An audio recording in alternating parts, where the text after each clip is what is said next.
Hello, everyone. It's Saturday night, 10 p.m. Central Standard Time here in Champaign, Illinois, September 13, 2025. You're joining me for a playthrough of the latest Hunt a Killer standalone box called Game Night Gone Wrong. Let's check in with the chat before we get started here. I've been asking everyone what their stress level is lately. That seems like that's what my wife asks me, and it feels like that is a good question. To me, that is a very, for some reason, it's better than like what's new or how are you doing, because stress level is like a numerical value. You don't have to justify it. You don't have to have a reason why your stress level is high. And sometimes some of us just get into this high stress due to background. It's like background stress radiation that has nothing to do with any actual facts.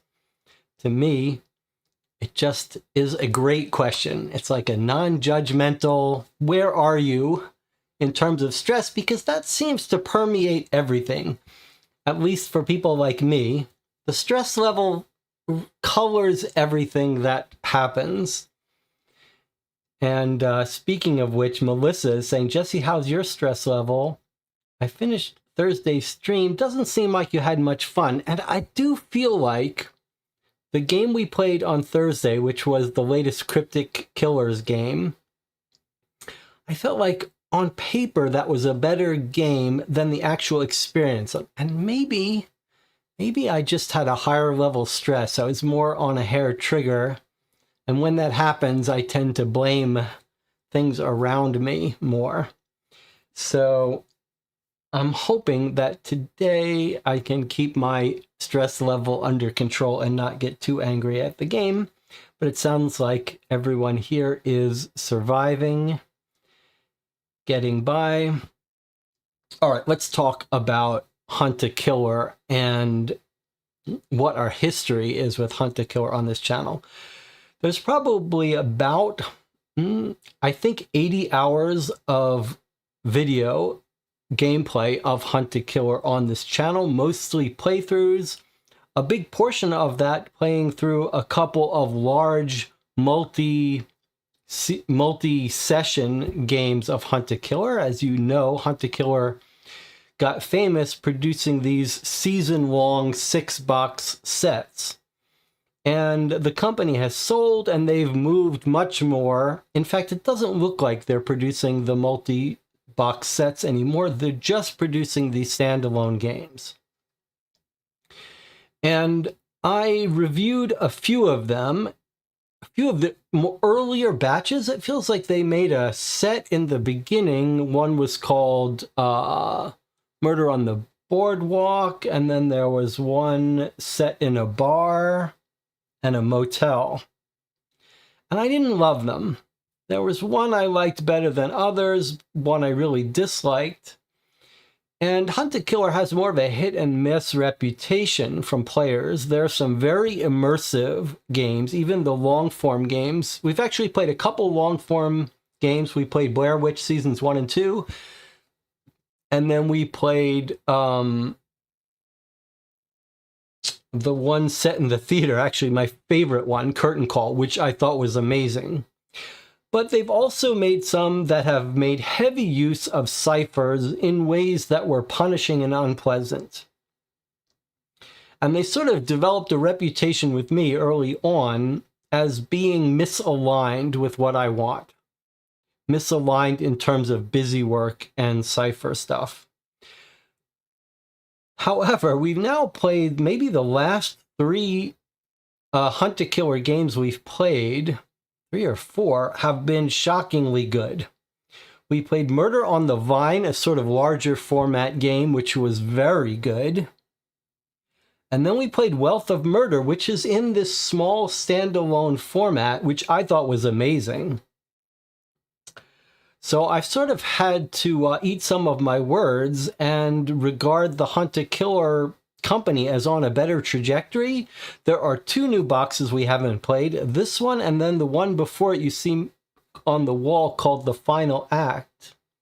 There have been a couple more that are at an easy difficulty, and I just shy away from those. I feel like they're not, the super easy games tend not to be that satisfying. Not just because they're easy, they're just targeted differently. So this game here that we're playing tonight, Game Night Gone Wrong, is rated at 3 of 5, so about the lowest I would go on the difficulty scale. Now, that's not to say I'm particularly good at these games, but it does help to have a group in the chat playing along with me. If I was playing alone, I probably need to turn down the difficulty scale, but 3 of 5, that's about as low as we go on this channel when playing as a group. And I don't know too much else about this. You can see it doesn't look like there's much evidence, but actually the box says 36 pieces of physical evidence, so this must just be a small portion of it. It looks like it's going to be a murder set at a game night for friends, so that's a theme most of us here is quite familiar to us. Now, before we open this box and start playing, let's see if there's anything else to catch up on. Tomorrow, Sunday at 1 p.m., we will be having another live stream playthrough. Usually Sundays is when we play our play-by-mail games like Dear Homes. Maybe we will start a new case of Dear Homes tomorrow at 1 p.m. Or maybe we'll do something different. I haven't quite decided. I'm tempted to play a sort of afternoon game of Vantage, which we've now played 3 games of. We had a pretty disastrous one this past week, but now I'm thinking maybe it would be better to stick to a schedule of playing those Monday evenings. So we may play Vantage Monday evening. If someone's got something in mind for tomorrow, let me know. Jonathan Warner, who's here in the chat, and I have been talking about plans for October. Every October, we like to do a sort of marathon of spooky games. We've got a bunch of interesting, creepy, supernatural games planned for October. If that's the kind of thing you're interested in, you could stop by the Board Game Geek Guild for this channel, where we talk about planning. We have one big multi-session game we're going to play. the root of all evil, but there's lots more to play. This month, September 19th and 20th, I think we're going to play another New York Noir fan case written by Anna. It's the second part of her trilogy. I think we'll play that over 2 days, Friday, Saturday, 19th and 20th. If you haven't watched the playthrough of the first case, you could watch that, or you could download and play it yourself. Anything else to talk about? I do want to say thank you to the Patreon supporters of this channel. They're few and far between, but they really are appreciated. And we just had a new Patreon supporter today, just before I started streaming. I tend to get maybe one per month. I am not complaining. I just want to say thank you. It's the Patreon supporters that make it possible for me to buy new games to bring to this channel, and they make it possible to very proudly decline being given games by game companies so that we can give our unbiased opinions of games, and quite frequently they're negative. That's just the way it goes. You've heard me rant a lot about the bad incentives and just bad faith unpleasantness in the board game YouTube content creator world, with this mixing of getting paid to do content. I mean, I tend to have a negative attitude towards all of that, some of which is justified, some of which is just the parts of my personality that I'm not proud about, but I am very proud to be supported entirely by viewers of this channel, and we're in it together. If you don't join the Patreon, that's fine too. Okay, game night gone wrong. Let's open it up and get started here. I got a little bit of advertisement for previous games. Our game instructions here. Let's see if they've changed this at all. They have gotten bought out by a company recently, and maybe that's helping them polish things a little bit more. A little list of contents in case something's missing. You do need the internet to access hints, transcripts. We'll see how that goes. No note about solution being on the internet. That's one of the weaknesses, in my opinion, of Hunt a Killer, that they tend to be like, guess your answer and then just open up an envelope, but we'll see. Okay, the first thing to do is read the letter from your contact, Connor, to understand the basics of the case. Look for information to solve your ultimate question: who killed Garth? Identify the suspects. How are they connected? You may want to take notes. Yeah, you think so? Finding which suspect had means, motive, and opportunity. Only one will fit 3 categories. There's the means, the motive, and the opportunity. A little suggestion about keeping track of suspects. We tend not to do this. Okay, now here it is. When you think you've solved it, open the envelope. I really think that's a strange choice for them to be sticking with. It doesn't make sense. It's much better to have the players go on the internet, guess the answer, and then if they're wrong, they don't get it spoiled for them. With Hunt a Killer, you really better be sure, because if you open up the envelope, you're going to get told the answer. Okay, and then we've got hints and maybe other stuff. Okay, if you're stuck, there's the password for the website. Do we have credits for this game? Yes, we do. I like that they've started doing this. Story by Adam Mueller. Game design. So we've got a writer and an editor. I like that. I'm glad they're starting to do that. Okay, here's our solution, which obviously we're not going to open yet. A little odd. All right, here we go. Connor Kent, pharmaceutical sales representative for Bio1. Dear Detective, my name is Connor Kent. My roommate has been murdered. The police say it was an overdose, but Garth wouldn't do drugs. The guy even made his own soap because he didn't trust whatever Chembrix came out of the big soap corporations. Ironic, since he worked in the mailroom of a pharmaceutical company. I got him that job at Bio1 about a month ago. I promised my boss, Rich, that everything would work out. I'm not sure what happened. Garth invited some of my friends from work to play this murder mystery game for my birthday. He was playing the victim, which was also like the game master. It made sense for him, but it didn't really go as planned, and Garth was annoying everyone. He took games seriously. Eventually, he went to the morgue in the garage when everyone said it would be more fun if he did, like he was ruining the party. I should have stood up for him. He was excited to do something for me, and I feel like I let him down.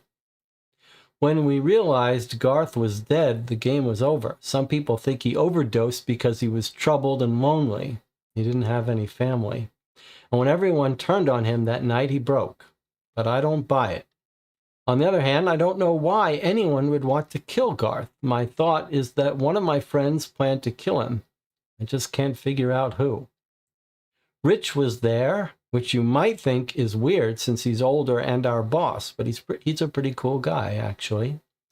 As head of sales, he really gets people. If I ended up being half as successful as he is, married, kid, white picket fence, I'd be happy.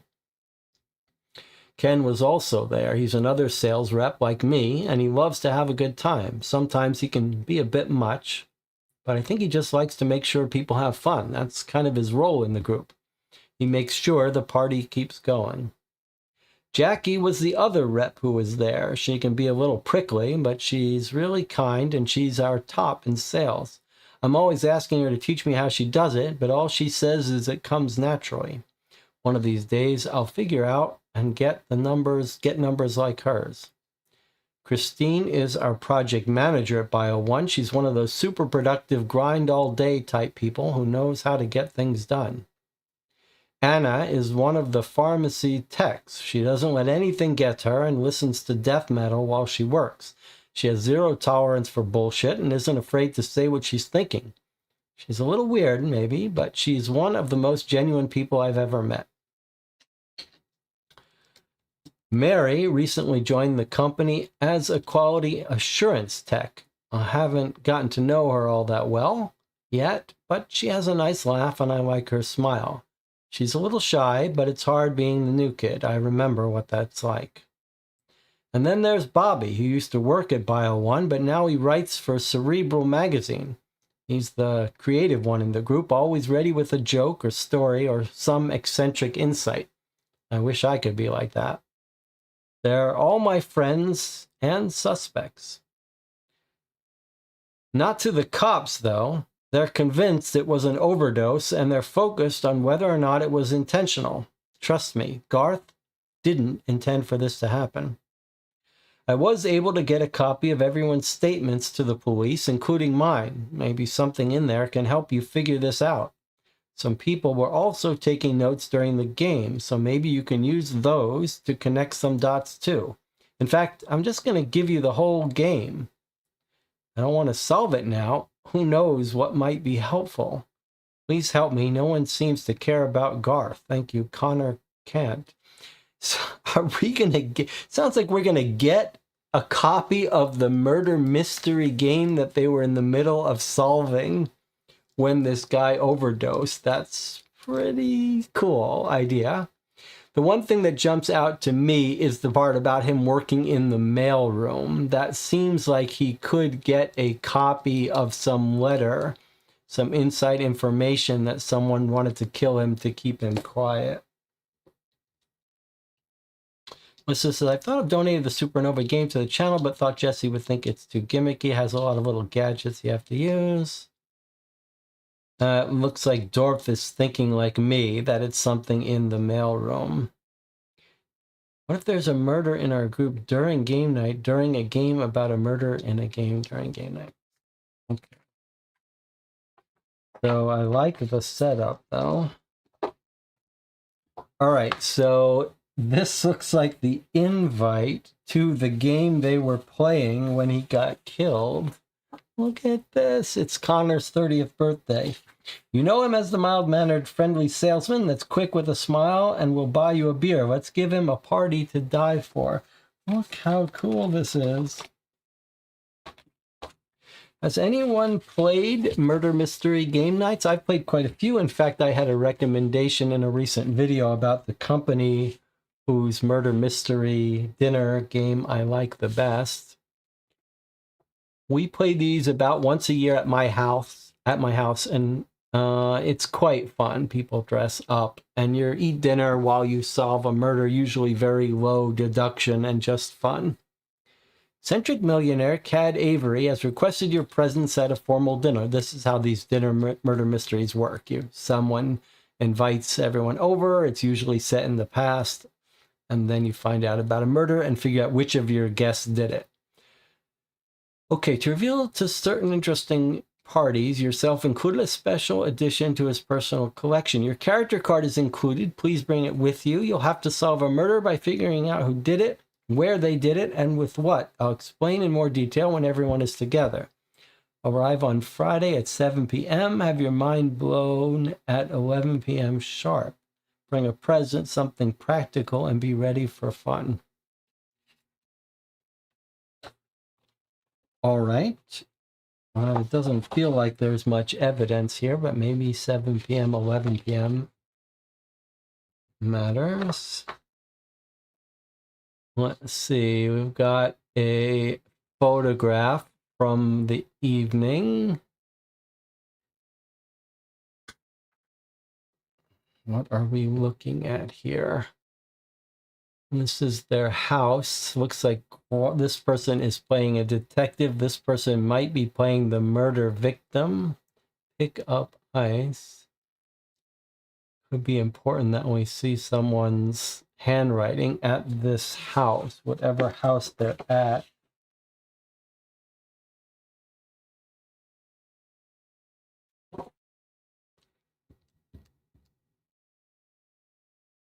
Okay. Me and Garth. So I guess this is going to be Connor and Garth. We're told Garth played the victim. And this is our birthday person.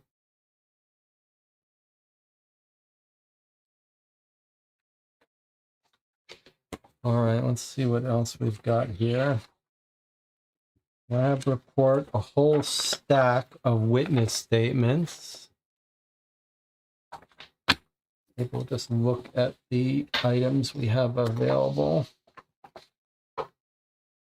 Some red filter rules for the game.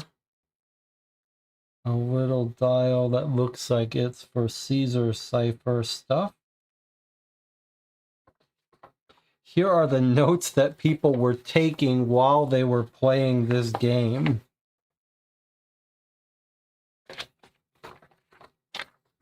Little newspaper article. Something that you would use this on. Maybe a part of the game. It looks like a piece of evidence with a Caesar cipher that was part of the game. I love how all the evidence is from the game they were playing. Here are the characters that the different suspects and friends were assigned. So I wonder if part of this game is just going to be for us to figure out who played what role.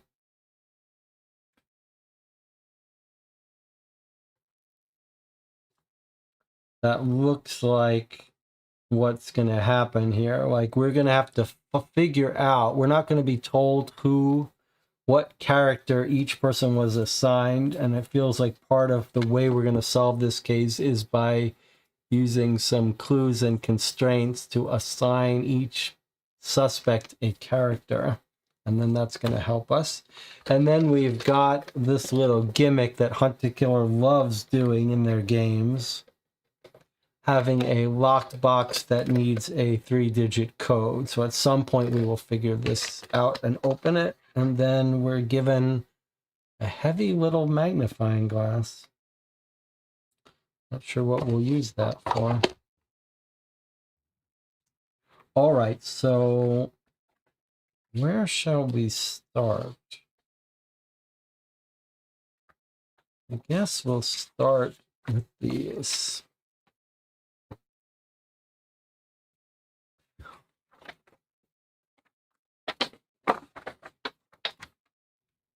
Okay, so it looks like these would have been the instructions for the person running this game. Quick start rules. The player with the role of the victim, Mr. Cad Avery, should hold on to this sheet. At the beginning of the game, read the following aloud. Okay, so remember, we're told that our victim, Garth, who died, played the victim of the game. So this should have been in Garth's possession. Did he die while he was writing this? Let's see what his rules say. So he would say, you've all been invited to the home of Mr. Cad Avery, philanthropist and art collector, for dinner. The invitation said he was to share something special he had recently added to his collection. But something has gone wrong. There's been a murder, and Mr. Avery now lies dead. One of you is his killer, but who? It's up to you to discover. To do so, players must deduce who killed Mr. Avery, where, and with what. That information can be used to open the locked box that contains a reward for the winner. You'll discover this information as you talk amongst yourselves. Ask the right questions, and you may just solve the crime with evidence. Regarding the digits of the lock combination, each character has a card. Each character card has a number. Okay, you can see that here. Each room has a number. We don't know about rooms yet. And each weapon has a number. By sending the combination of the lockbox to the correct numbers in who, where, what order, the lock will open and the winner will be able to receive their reward. Players get bonus points for each character secret they uncover. The victim's role is to make sure the lock is set correctly and that all players are having fun. And then on the back, someone, presumably the person playing the victim, who's our victim, has got a little checklist. 7 p.m. everyone arrives. Ground rules, character names only, one-on-one chats only. In other words, no one mentions their real name. You just talk to each other by character name. One-on-one chats only. Start chatting. Give E the magnifying glass. Tell E to talk to O. Leave wheel on table. That was our little cipher wheel. Mention news to E. Drop film on floor. Give hour heads up. 10:30 tell E to talk to O again. 11 end game. And then remember they've sent him to the garage where he was found with an overdose. Okay, so 2 people mentioned here, E and O, over and over again. And E got the magnifying glass. Ground rules characters only, so could he be talking about Evan? Is there another E? No. Evan Evergreen is the detective. We've got a bootlegger, an actress, a lounge singer, a doctor, a maid, a socialite, a professor, and a victim.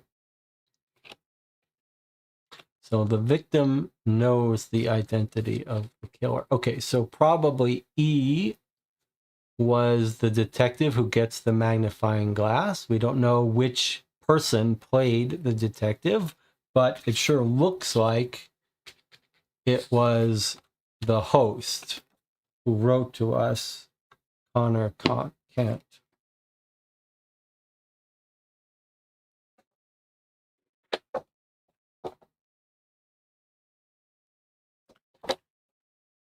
Okay, and who is O? Could it have been Isha Orangewell?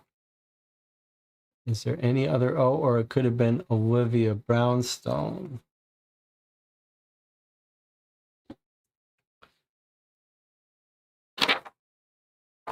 All right, and now we know that when we figured it out, we can unlock the box.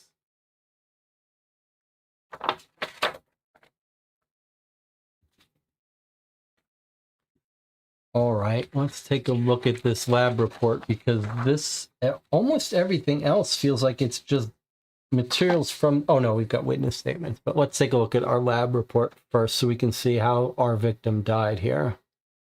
So they did a drug screening on this person, Garth Hutchinson, date of birth March 1st, 1994, male.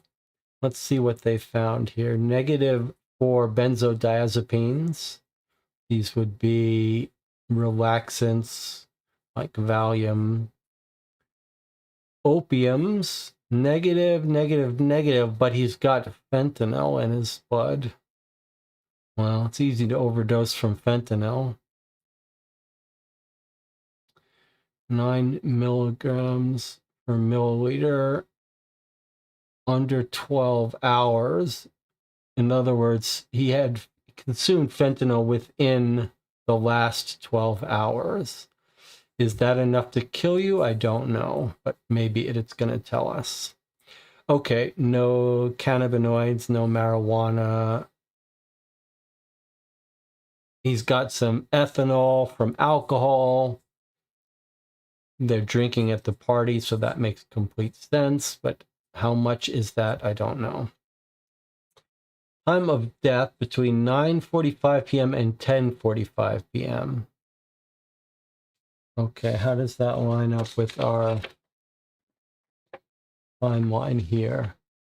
His last check mark was at 10 p.m., so we think, assuming this is in his possession, that he probably actually died between 10 p.m. and 10:30.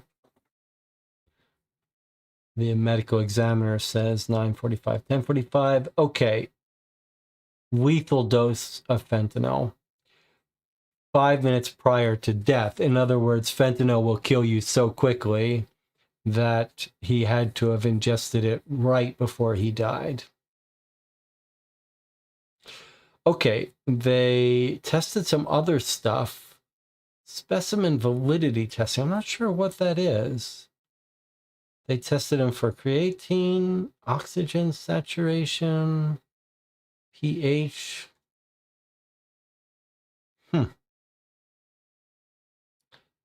I'm not sure what, I've not seen this before in a report. It sounds like they've just tested it to make sure they're actually dealing with a non-corrupt sample.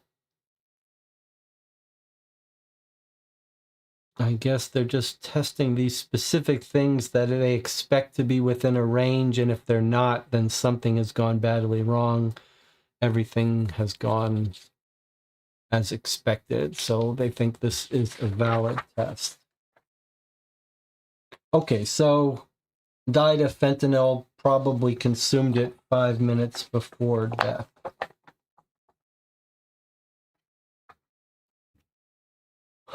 And this is an encrypted message to Mrs. X.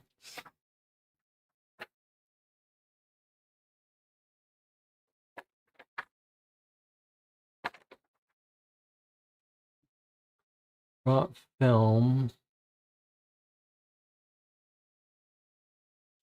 Mention news to E. I wonder if that's supposed to be this news that gets mentioned. Now, what about this one? When were you supposed to drop a telegram?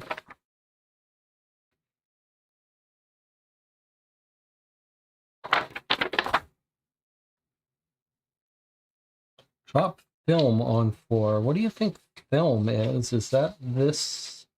Is that this that he was supposed to drop on the 4? Is this the film?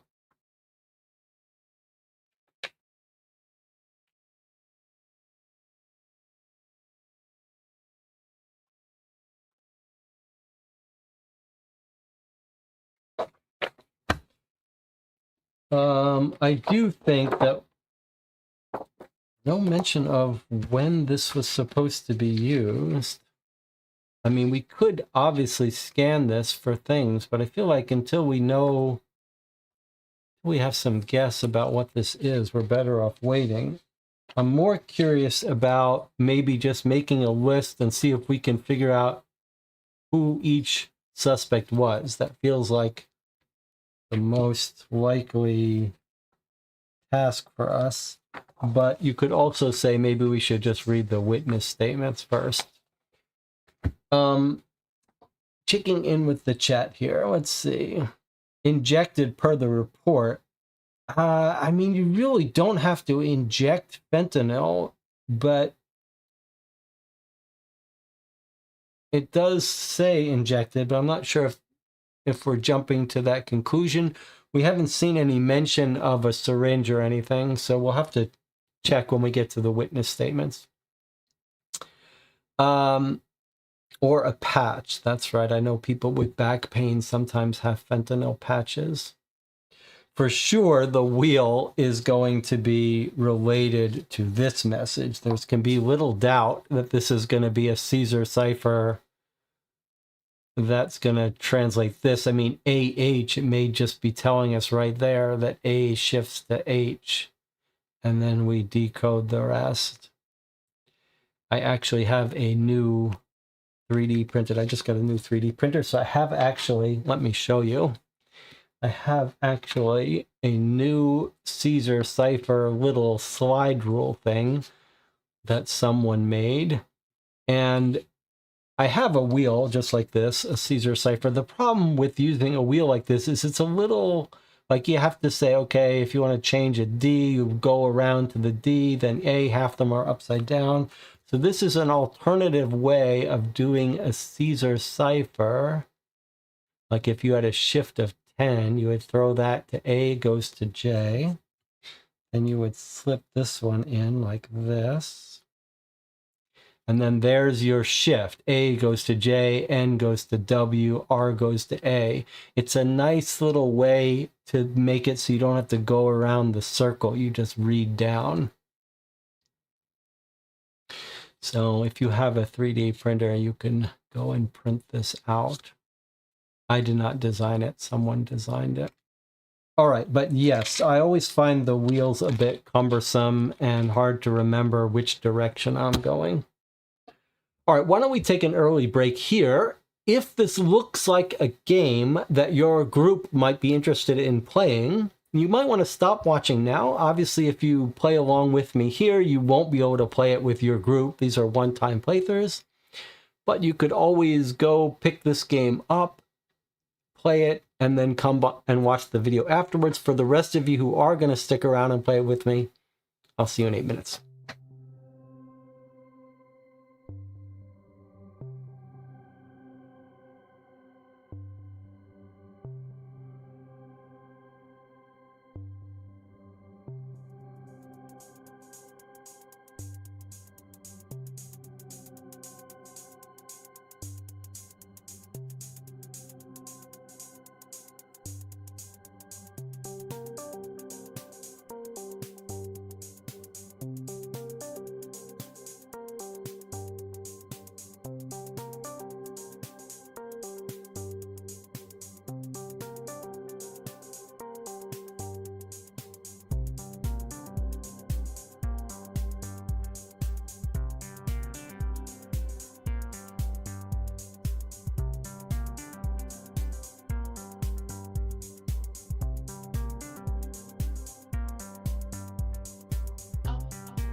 All right, we're back. I think what we'll do is we'll go through the witness statements. And when we do, as we do, we will make cards for our players and then start to keep notes on them. We do already have a list of people here and what roles, how they're related to our victim. Most of them work at this company. Let's just go through these. Why are there so many? 1, 2, 3, 4, 5, 6, 7, 8. Are there really 8 suspects? A lot of suspects. Get out my cards. I was just talking about 3D printing. Here's another little 3D model that I made in this case. Little magnet on the edge of my table. I've got these things that are on a rail with a little magnet, and so you can put a little thing so it doesn't fall off the table. This is my latest little model for this that I made using a program called OpenSCAD. That's made to fit the 3x5 index with little notches, so it's nice and easy to take out. All right, let's make cards for people as we go through them. All right, so our first statement is from Connor Kant. He is our client and friend of the victim. All right, let's read his statement. Double-sided, so very generous amount, very generous documents here. I like that. Okay, 30 years old. He's in pharmaceutical sales, as many of the people at this party are.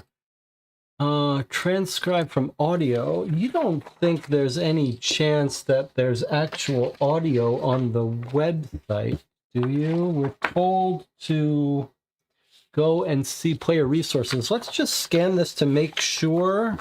It would be odd for the game not to be telling us again at the start, but let us just make sure there are no alternate versions of this that we need to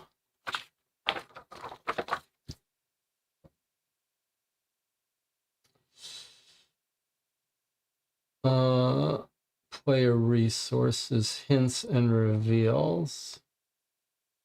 Okay, well, we were told about the password here. No, we don't want that.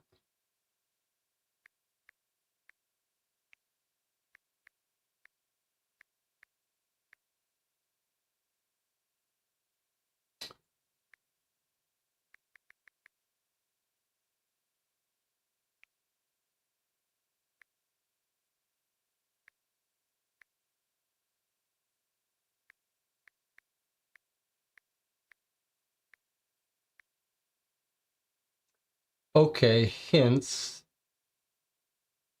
Okay, so no, it's just hints. I don't know why they're saying reveals, but just hints. So that's not for us.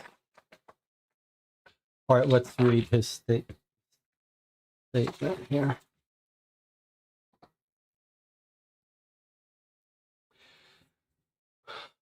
Could you please state your name for the record? Connor Kant. I want to start by saying we're sorry for what happened, Connor. Oh, thank you. Now, leading up to his death, did Garth seem like he was acting strange? Anything out of the ordinary? No, I mean, he was always strange. Oh, how so? Well, like he didn't trust big corporations, and it made him seem a little quirky. His mannerisms, he would go out of his way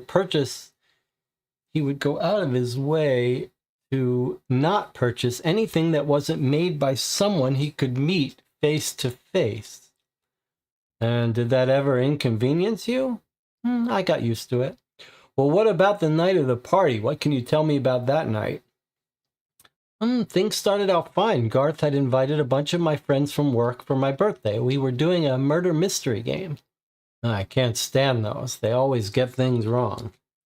Yeah, well, it was nice of him to think of me. You're right. I'm sorry. Please continue. Well, like I said, things started out fine. Garth had taken the game and improved it, he said. So there were like extra rules for people and stuff. It actually made it kind of fun. Anyway, so he was making sure things were running smoothly. He wasn't playing with you at all? He was the victim. You're kidding. No, it's like the game master. He was responsible for the start and end of the game. He had this itinerary he was supposedly sticking to. Yeah, I saw that. You mentioned at the scene that Garth had no family, correct? Right. His extended family is all over the world, and his dad had been out of the picture since Garth's mom died. Do you think the estrangement from his father would have made him depressed? I don't think so. He wrote "Da" on his itinerary right before he died.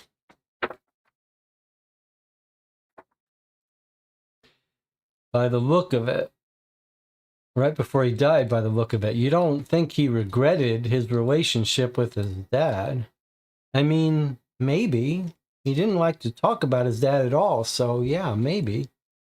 But I don't think that means he'd overdose on purpose, or even that he'd start doing drugs. Well, let's get back to that night. Things were going fine? Yeah, until people started getting annoyed with him. Oh, what happened? Well, he was trying to be a good host, I think. A little extra friendly, maybe. It made some people uncomfortable. It kept on like that until he said we had an hour left to play, and I guess that was the last straw for Rich. He shouted that the body should be in the morgue and that Garth should just wait in the garage. Everyone else agreed, so Garth went to the garage. And did he seem sad about that? Well, sure. I mean, he put all that effort into inviting people over, and they just made fun of him like that. I don't know. I didn't like it. I didn't say anything either. Oh, God, that was the last time I ever had a chance to say something to him. And the last time you saw Garth, he was dead? Yeah. Well, thank you, Connor. Again, I'm sorry for your loss. You may leave. Wait, that's it? That's it. Are you looking at anything else? What do you mean? Garth didn't do drugs. People were mad at him. You don't think that makes everything seem suspicious? I know this must be difficult, but your roommate, well, we can't know what's going on in other people's heads. People have secrets. People get depressed. There's no way you could have known this was going to happen. Look at me. It's impossible to know how things might have changed if you did something differently, so don't torture yourself over it. This was a guy with a darkness in him, and it overcame him. I'm just trying to document the truth of it all, but trust me, leave the investigation to the professionals. Go home, rest, take care of yourself. Okay. Good day, Connor. Wow, this cop does not seem like he's made up his mind before he's talked to anyone. We don't have timestamps on these, so we can't read them in order.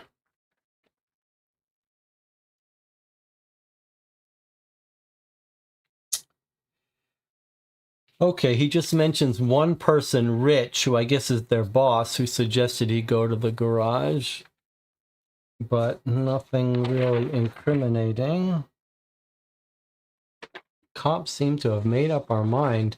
Yeah, it sounds like the chat is also picking up that the cop seems determined to shut this investigation down. Okay. So our next witness statement is from Mary. Miskimon. She's quality control. And let's see what Connor said about Mary.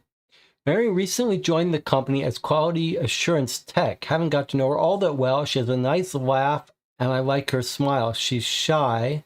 It's hard being the new kid. So let's just make her notes that she's shy, she's new, she has a nice smile and laugh. All right, let's see what she says. She's 27 years old. Please state your name for the record, please. Mary Miskimon. How old are you, Mary? 27. And you were the one who found his body, right? Yes, well, I was the first person to realize he was dead. How are you holding up?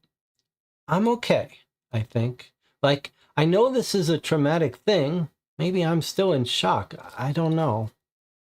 Understandable. It's not easy, and you're right. Traumatic. If I could go back a second, what did you mean when you said you were the first person to realize he was dead? Well, I think he may have died earlier, and people were in and out of that garage for the game. Yes, I heard you were playing a murder mystery game.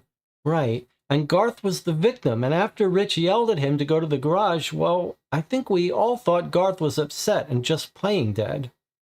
I see, it's a sad story. Yeah, he was a nice guy, I liked him. What more can you tell me about him?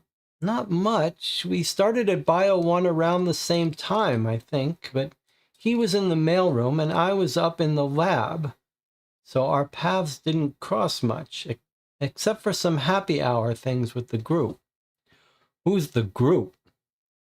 Well, the reps, Connor, Jackie, Ken, and their boss, Rich. Then Anna, Christine, and me. And Garth, because he's Connor's roommate. And Bobby, because he was part of the group before he became a writer. Everyone who was at Connor's party. When you all would go out, did Garth seem involved, present?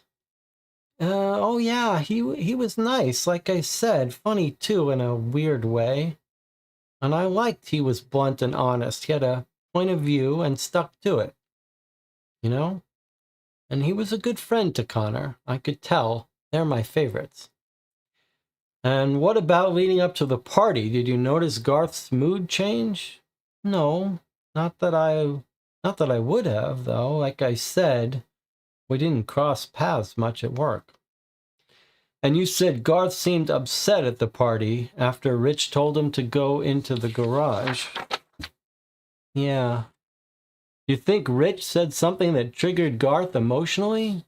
I mean, probably, but it was kind of like that all night from everyone, except from Connor. People were teasing Garth about how seriously he was taking the game, and they were getting annoyed at how loud he was for being a victim. I felt bad. I even laughed a couple times. I couldn't help it. And was he normally that loud? No, I wouldn't say so. He was kind of extra that night. Okay, Mary, thank you. You can go. Well, we know he was drinking a little, so maybe that's why he was a little louder than normal. Okay, nothing big there. I mean, she tells us about a group, but it's just everyone at this party is part of the group. But she tells us she works up in the lab. Maybe we'll just make a note of where everyone worked. And our first guy, Connor, is in sales.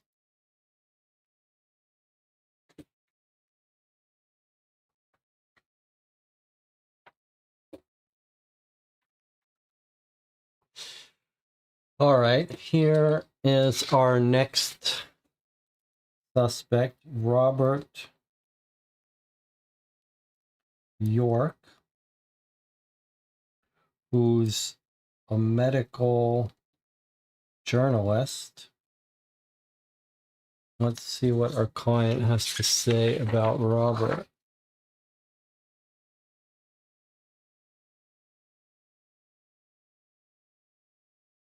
So Robert is otherwise known as Bobby, to his friends.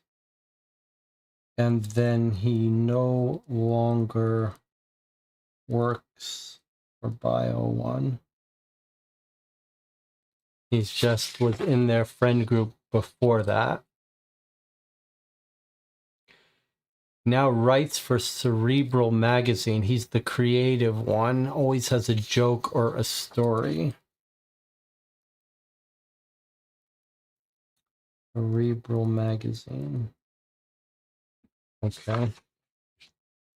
Please state your name for the record. Bobby York. Bobby, is that short for Robert? Yeah, sorry, that came out wrong. Yes, it's short for Robert. That's all right, Bobby. What can you tell me about Garth? He kind of took my place in the group in a way. Could you expand on that? Well, I left Bio 1 to follow my dream and become a writer. And a couple months later, Garth starts working there when Connor got him the job, so he kind of took my place. You worked in the mailroom? Oh no, I was a sales rep, a good one too. And you're still part of the friend group? Yeah, we still all hang out. Okay, Bobby, so Garth didn't really replace you at all. I guess it's a perspective thing, and I have a unique perspective. And what's your perspective on the night Garth died? Did you notice anything strange? He got very upset with me. That hadn't happened before. Why was he upset? I don't know. I got a little overwhelmed with the party, and I thought, hey, I'm working on this play, and I need some inspiration for a character. So I thought I'd look around the house and see if anything stood out. And Garth didn't like that. No, he found me in Connor's room and said I had no right to invade his best friend's privacy, something like that. But they're not even best friends. Ask Connor, he'll tell you. But Garth was furious about it, insistent, clearly overreacting. I was just looking around. And did you two resolve things? I apologized and got out of there. He looked scary, so I went back to the party. It was a very out of the frying pan into the fire moment for me, I'll tell you that. Do you remember when that happened? I'm not sure. It was during the middle of the game. Garth had set up a schedule, so the game only lasted a certain amount of time. That was sometime in the middle. So he wasn't upset after you apologized. No, I think he was still upset. Why? Do you think that's why he did the drugs? I'm just trying to figure out exactly what happened. Oh, well, I hope it wasn't that. Are you okay? Just a little... I feel a little weird. Can I go home? Sure, Bobby, you can go. Boy, this detective really doesn't care. Okay, so he tells us about an event that seems like it might be relevant for us. He says, in the middle of the game, he went into Connor's room. And Garth got mad. Maybe because Garth says he's mad he has no right to invade his friend's privacy, but I wonder if he didn't plant something in the room for the game to be discovered, and he didn't want it found ahead of time. So where do we think middle of the game would be? If the game ends at 7 and game starts at 7 and ends at 11, that would be a 4-hour block. So the middle of the game would be maybe around 9 p.m.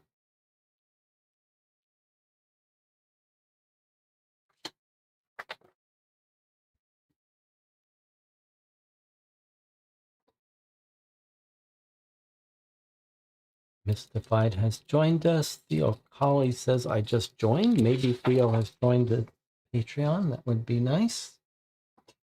Okay, let's look at our next witness statement. This is Anna Ziegler.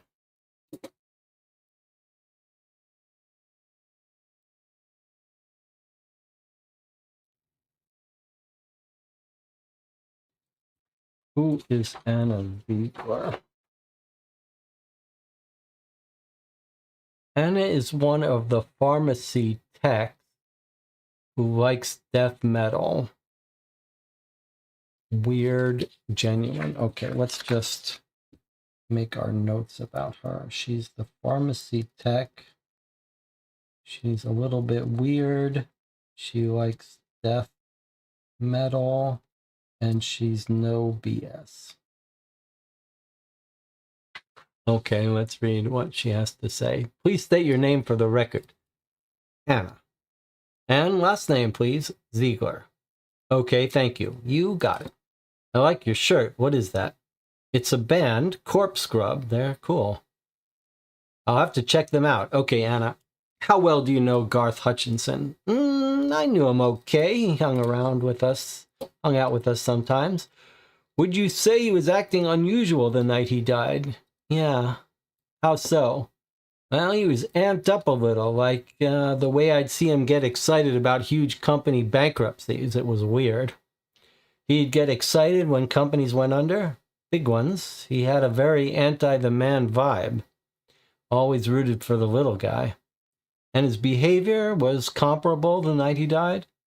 Sure, I think he was rooting for Connor. They were close, I could tell. And I think he wanted to make sure Connor had a great birthday, which maybe he would have. And did you interact with Garth at the party? Yeah, a little. I tried to avoid him, though. He was being a little too much for me.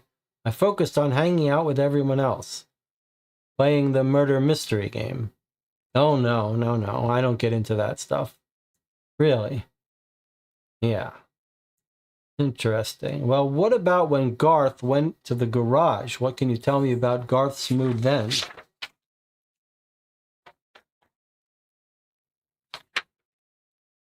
She goes, oh, yeah. Oh, yeah, what? He looked down. Do you think he was suicidal? No. Do you think he had a drug habit? Well, I didn't think so, but it looks that way now, doesn't it? It does. But do you know anything else that might help us understand what happened? I don't think so. Okay, Anna, thank you for your time. You can go. Okay, she's not very helpful, but what she does say is that she's not into the game. This is all going to be useful, I believe, when we start looking at people and their notes. We're going to be able to figure out who's playing what character by matching up some of the details. All right. Our next interview is with Jacqueline Burns.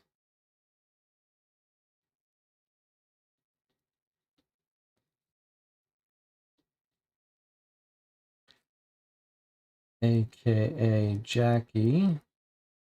She's in pharmaceutical sales. Let's see what our host says about Jackie. Jackie was the other rep who was there. She can be a little prickly. She's kind and top sales. So she's top in sales. She can be a little prickly. She's prickly but kind. All right, let's take a look at her interview. State your full name for the record, please. Jacqueline Burns, but everybody calls me Jackie. Thank you, Jackie. All right, now what can you tell me about Garth Hutchinson? He was a creep. I didn't trust him. What do you mean? He worked in the mailroom, right? But he would read people's mail. Can you imagine? Excuse me? Yeah, he'd go through and read people's mail like other people, like my mail. And were other people aware of this? I think so. Rich knew. I told him. He said he'd take care of it. I don't know if he ever did. He's got a real way about him, though, so if he said he was going to, I bet he did. And this was an ongoing practice by Garth? Maybe. He did it to me once. I assume he did it to other people. Statistically, right? I mean, you can't trust a guy like that, can you? How did you know Garth read your mail? I said something in it about Garth, something he didn't like. He brought it up to me. I was on break, and he was on our floor. I don't even know if he was supposed to be up there, but he was on our floor, and he just stood there while I ate my sandwich. I tried to avoid eye contact, but he just stood there. I don't get intimidated. When I finished, I asked him what he wanted. He said he didn't like what I said. And what did you say? Just that I couldn't trust someone who thought pharmaceutical companies, like the one that paid him to do a job, were the bad guys.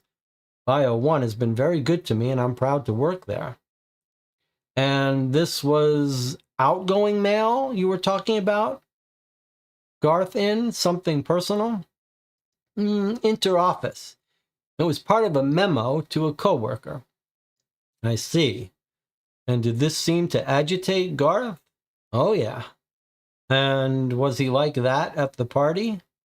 Was he agitated? Something like that. There was something he wasn't telling the rest of us, I'm pretty sure. I'm telling you, he was up to something. Do you have any suspicions about what that might have been? I don't know. Like I said, I didn't trust him. I also didn't understand him. I understand most people, but not him. Because of his personal views on Big Pharma. Well, that and his general, vibe. But yeah, the pharma thing I just didn't get. But the night of the party, that didn't come up? No, not that night. He was just hung up on this itinerary, making sure people were doing the right things at the right time, I think. Awfully controlling. So, according to you, Garth was acting vaguely unusual that night, perhaps agitated over some secret, but otherwise nothing of note. I mean, he was pretty sad to go to the morgue, but he had that coming, I think. I heard about that. Anything else you'd like to add, Jackie? I don't think so. I mean, I know it might sound like I'm being hard on him, but I think he needed help. He was paranoid about all sorts of things, like Big Pharma thing, as you put it. I just hope he's in a better place, that's all. Okay, Jackie, you can go. Thank you for your time. You're very welcome. Okay, so we got some big clues from her, right? She says, this seems to be pointing in the direction we all suspected. She says, Garth reads the mail. And Garth hates Big Pharma, and Garth read inter-office mail. That's sort of important because the detective said, well, was it outgoing mail that he read or incoming mail? And she clarifies it was a memo to a coworker, inter-office. So it may be that Garth only reads the inter-office email. And then the other important thing is that Jackie told Rich, the boss.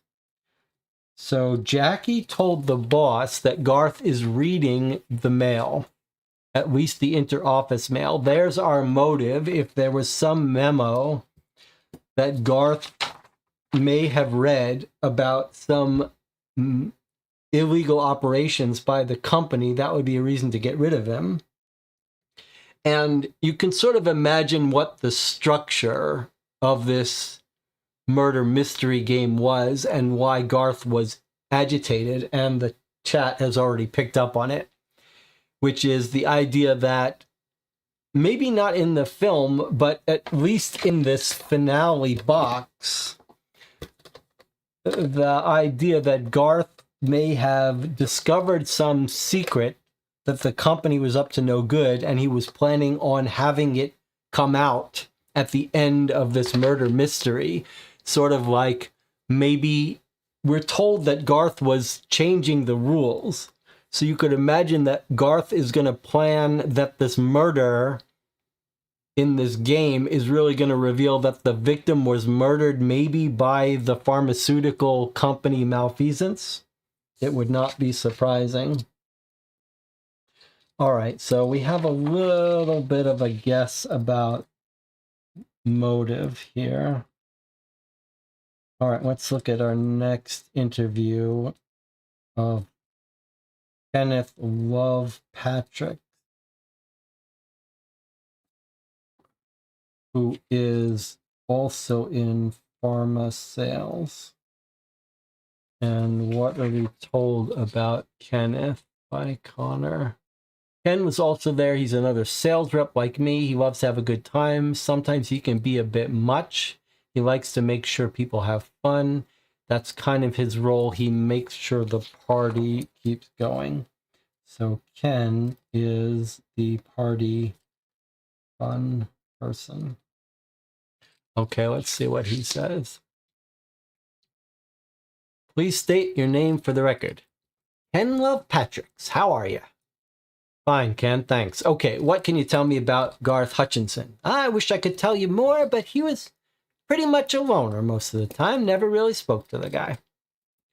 I thought he was part of your group of friends. Yeah, I guess. More like a tag-along. He and Connor were kind of like a package deal. So you like Connor, but not Garth. Enough, I guess. Well, what don't you like about Garth? He could be such a wet blanket. Seriously, the guy would suck all the fun out of the room if you gave him the chance. What do you mean? I heard he was pretty fun the night of the party. If you call that fun, he was different, that's for sure. Really excited, I think. I don't know, he'd usually kind of brood in the corner till someone had said something about disposable diapers or, I don't know, cat food. Then he'd say something like, actually, major cat food corporations fill their food with grains, which cats don't need because they're obligate carnivores. That's a very specific example. Well, it happened. It happened all the time. What can you tell me about what happened the night Garth died? He was on another level. I swear he was on something. No one is that social without a little help. You know what I mean? I'm sure I don't. Well, anyway, he seemed pretty up and in everyone's business. How so? I'm just asking personal questions. I mean, he kept asking me if I was hiding anything. Sounds paranoid, right? You were playing a game, weren't you? Yeah, but it felt like he was really asking, like really, really. And were you hiding anything? No, not me. I'm an open book, totally. But it felt invasive, like I don't need or want anyone checking up on me like that. So he didn't seem upset or distraught to you? Are you sure? No, well, now that I think about it, maybe he was hiding something. Maybe he was compensating for something. He's a pretty private guy. I'm sure he's actually going through something he wouldn't want anyone else to know about any more than I would. I thought you were an open book. Well, you know what I mean. I don't think he'd shout it from the mountaintop, is what I'm saying. And did you see him go into the garage? No, I was in the bathroom. I came out and he was already there. At the time, I was sorry I missed it because I thought I'd want to see him get a little something back for being so in your face, but now I feel bad about that. I understand. What happened, happened. Yeah, I guess so. All right, Ken, thank you for your statement. You can go. Okay, so we learned some clues here. He was in bathroom when Garth went to the garage. And then we also learn that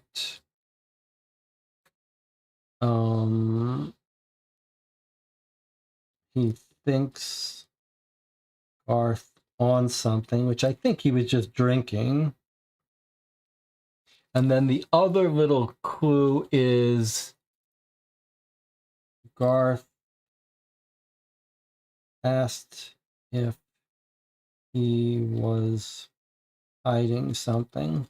So does Garth know some secret maybe that Kenneth wrote in a memo?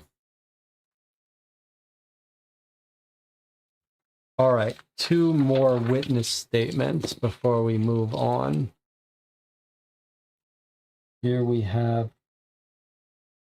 Christine Danner. Let's see, she's project manager. Let's see what our client says about Christine. Christine is our project manager. She's one of those super productive, grind all day type people who knows how to get things done. Okay, so super productive person. Okay, let's see what her interview looks like. State your name for the record, please. Christine Danner. So, Christine, how well did you know Garth Hutchinson? Not very. Seemed like a nice enough guy. Man, he had personal space issues. He didn't like people getting close. No, he'd get too close, like as far away as you are now. That's my bubble. Okay, I'll try to stay outside then. Thank you. Now, you say you didn't know Garth very well, but would you have been able to tell if he was acting unusual the night he died or any time leading up to that night? I don't think so. I just chalk him up to being kooky, and that's about as far as I go. Define kooky. Quirky. He had a bunch of quirks. I saw personally, some I saw personally, others I heard about. Like, he didn't shower much because he didn't always have homemade soap around. Or like he wouldn't get a smartphone because people could listen in. He only paid in cash. He wouldn't get in an electric car. Weird stuff. Do you think any of his quirks were a way of compensating for something? I don't know. I don't think so. If you never got into a conversation with him for more than 10 minutes, you'd probably think he was a pretty normal, nice guy. Do you think he was nice? He never did anything to bother me, really, except the dancing at the party. He made me dance. I was not ready for that. Tell me about the party. It was a pretty normal party, I think. Some people were taking the game seriously, others weren't. I was. And was there anything strange that happened? There was the time when Garth was gone. I heard about that. He was exiled to the garage. No, I mean before that. He was gone for a little while. Bobby, too. Do you know what they were doing and what happened? No, you'd have to ask Bobby. I don't think anyone else noticed they were gone, to be honest. It wasn't very long. Did Garth seem upset after returning to the party? Yeah, I think he was, actually. And then later, he was pushed to the garage. Yeah, that was some time later after he told us we had an hour to solve the murder. Thank you, Christine. You've been very helpful. Is there anything else you want to add? No, that's everything. At least everything I can think of right now. Okay, well, let us know if anything else pops up in your memory, and thank you again. You can go. Okay, lots of clues from Christine. We know he's anti-technology. He won't get an electric car, etc. Doesn't shower often. Those are the minor things. But then she says, okay, so she says, he made me dance. Garth made her dance. This is all going to be relevant when we match up characters to people, because they're going to mention some of these things. Okay, she also says that she took the game seriously. All right, and then she says Garth was gone with Bobby. Garth and Bobby left before the garage exile.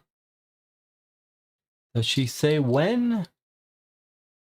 When what they were doing, she doesn't say, but she does say he was upset afterwards. Garth was upset. Whatever he and Bobby went to talk about, he was upset. And then later to the garage, And she says, yes, that happened after he told us we had an hour to solve the murder. So she says, Garth to garage hour before the end, which should be around 10 p.m. according to the itinerary. So she's the first person who told us when he got shuffled off to the garage.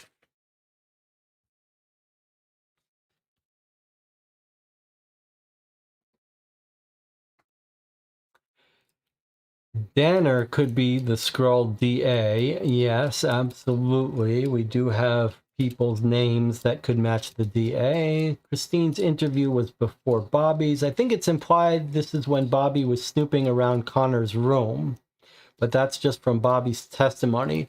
Well, that's a good point. That is, we are told when they were caught snooping around the room.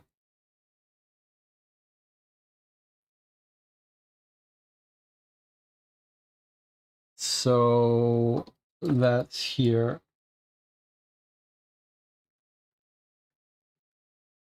So we're told that at the middle of the game, which we think is around 9 p.m., that he was in Connor's room and Garth caught him. So that is completely consistent with Christina's statement. That would make this happening around 9 p.m. and then later at 10 p.m. he got exiled. Okay. Here's our last little interview with the boss of the company, who would be our best suspect if we think something's going on. Sales manager.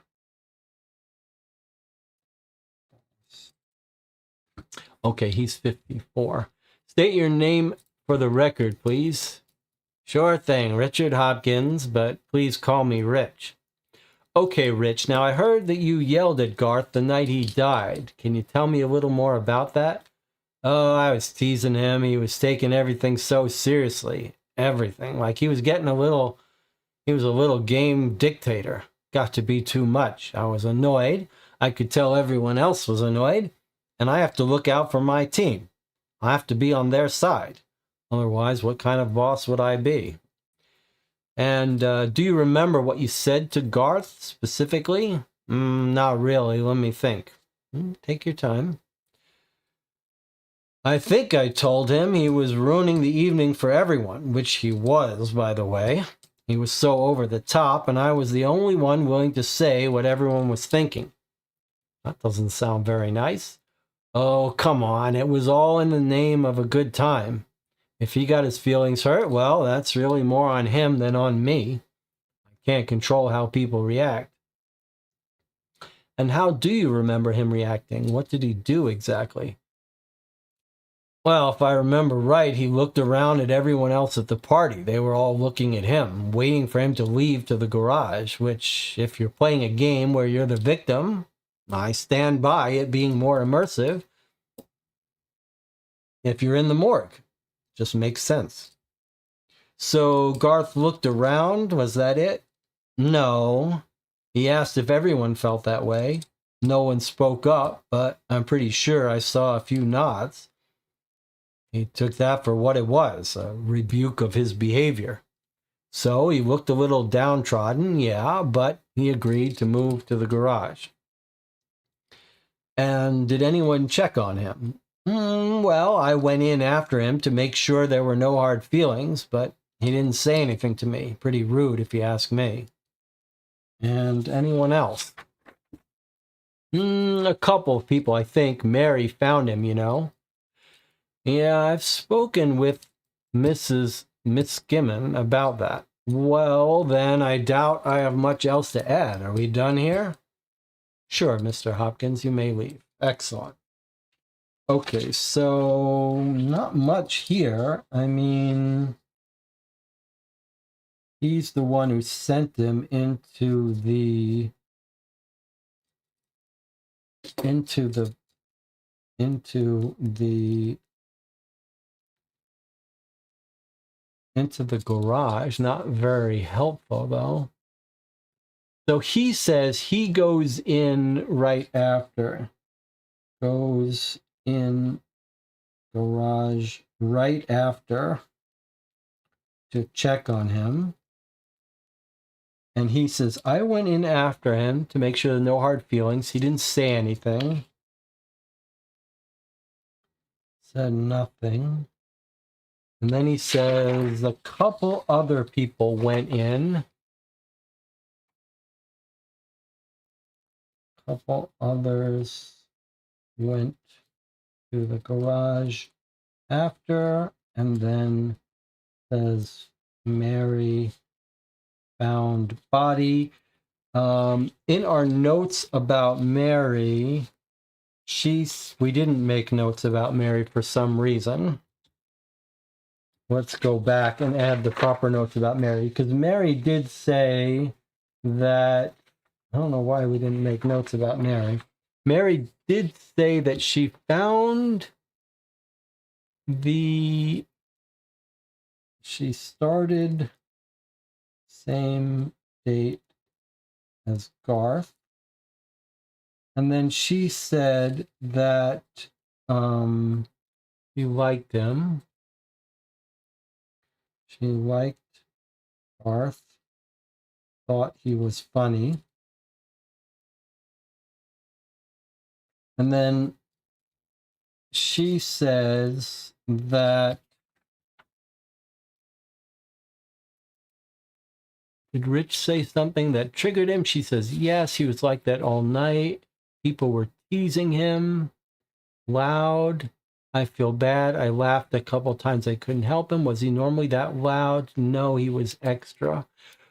She says, though, that she's the first one who noticed he was dead. You found his body. She says, I was the first person to realize he was dead. And she says, other people were in there before me. So I don't know if I was the first one to see him dead. But she says she was the first person to realize he was dead. And he asks, he says, what do you mean you were the first person to realize? She says, he might have died earlier. People were in and out of that garage for the game. All right. And what were the notes about Richard from our client?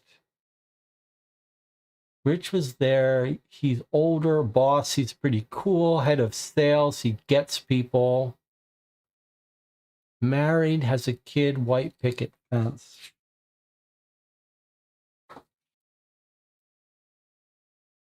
He gets people. All right.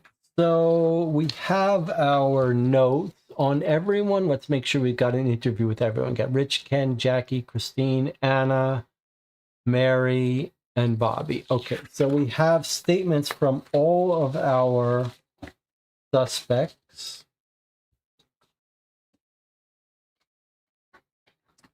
And we've got notes on all of them except our client. Are there any notes that we should have taken from our client and didn't?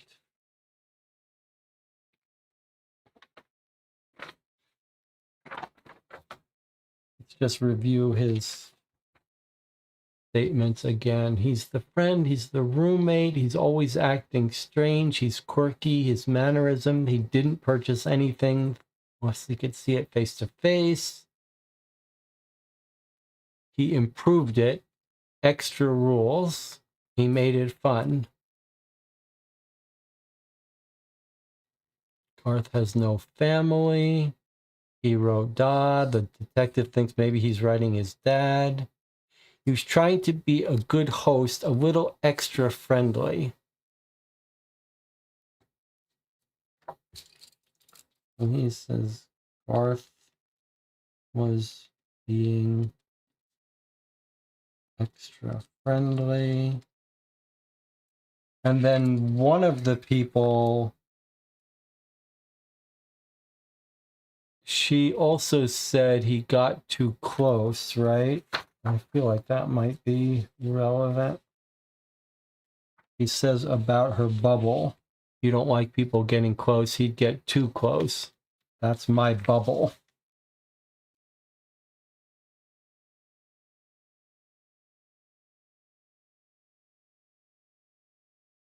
Maybe we're going to hear someone mention their bubble. All right, I think we've got our statements here. I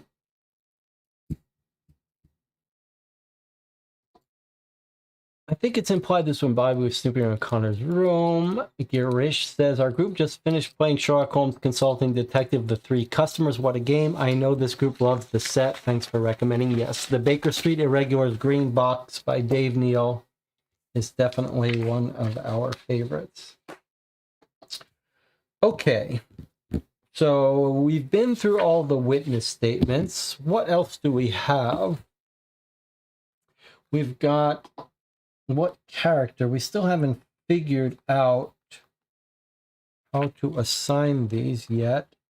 Special rules speak only questions. So we're told Garth came up with these special rules. Always have a drink in hand, dance during conversations, must do charades, must sing answers, jazz hands off, and no drinking once the game begins. That's the bootlegger. No one is allowed to lie to you, to the detective. Okay, so I think what's going to happen is we're going to have to figure out who was playing each role by going through their notes. Who said that Garth made her dance? I believe that was Christine. Christine, the productive one, she's the one who said that he got too close and he made her dance. So I think we are going to be figuring out the roles. But now we only have 5 notes from the players. We've got their names and the notes they were taking. And this looks like who they were guessing was the murderer and where and what they used. So they were all playing this game trying to solve this. So let's take a look at these. Actually, let's save these when we come back to break because we're almost ready to go to break. So before we go to break, let's take a look at this item.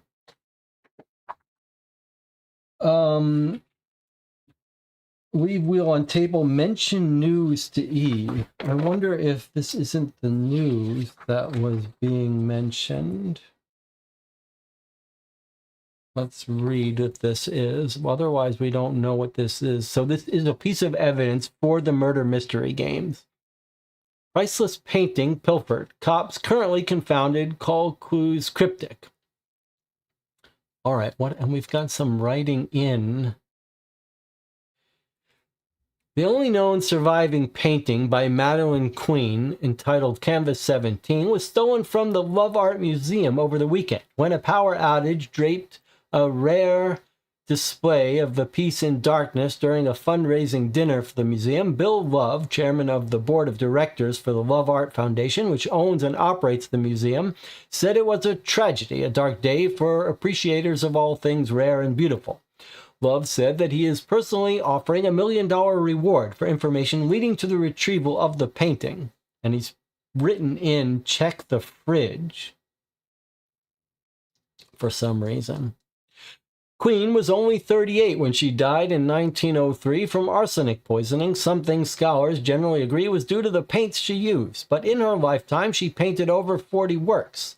A year to the day after her death, most of her works were destroyed in a fire that burned down her home, but Canvas 17 miraculously survived.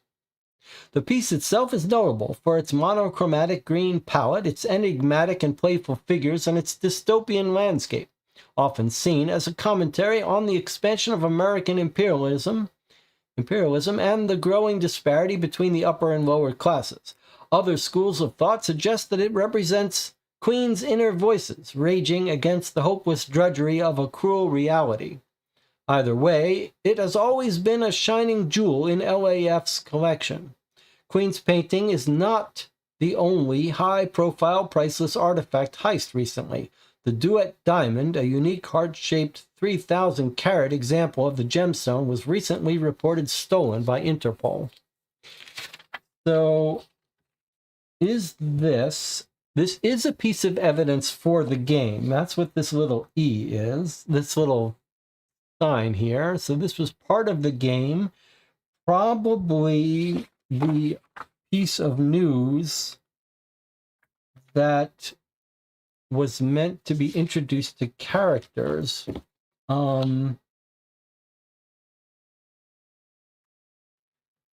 But how is this related to our case? How is this related to their case? Let's see. You've all been invited to the home of Mr. Cat Avery, philanthropist and art collector. The invitation said he was going to share something special he had added to his collection. So maybe the murder story that they're trying to solve involves him having stolen this piece of art, Canvas 17. And then it says, check the fridge. And we've got this little painting of the fridge. And he's got a little, he's pointing to something. This says pick up ice. But he had some evidence in the fridge.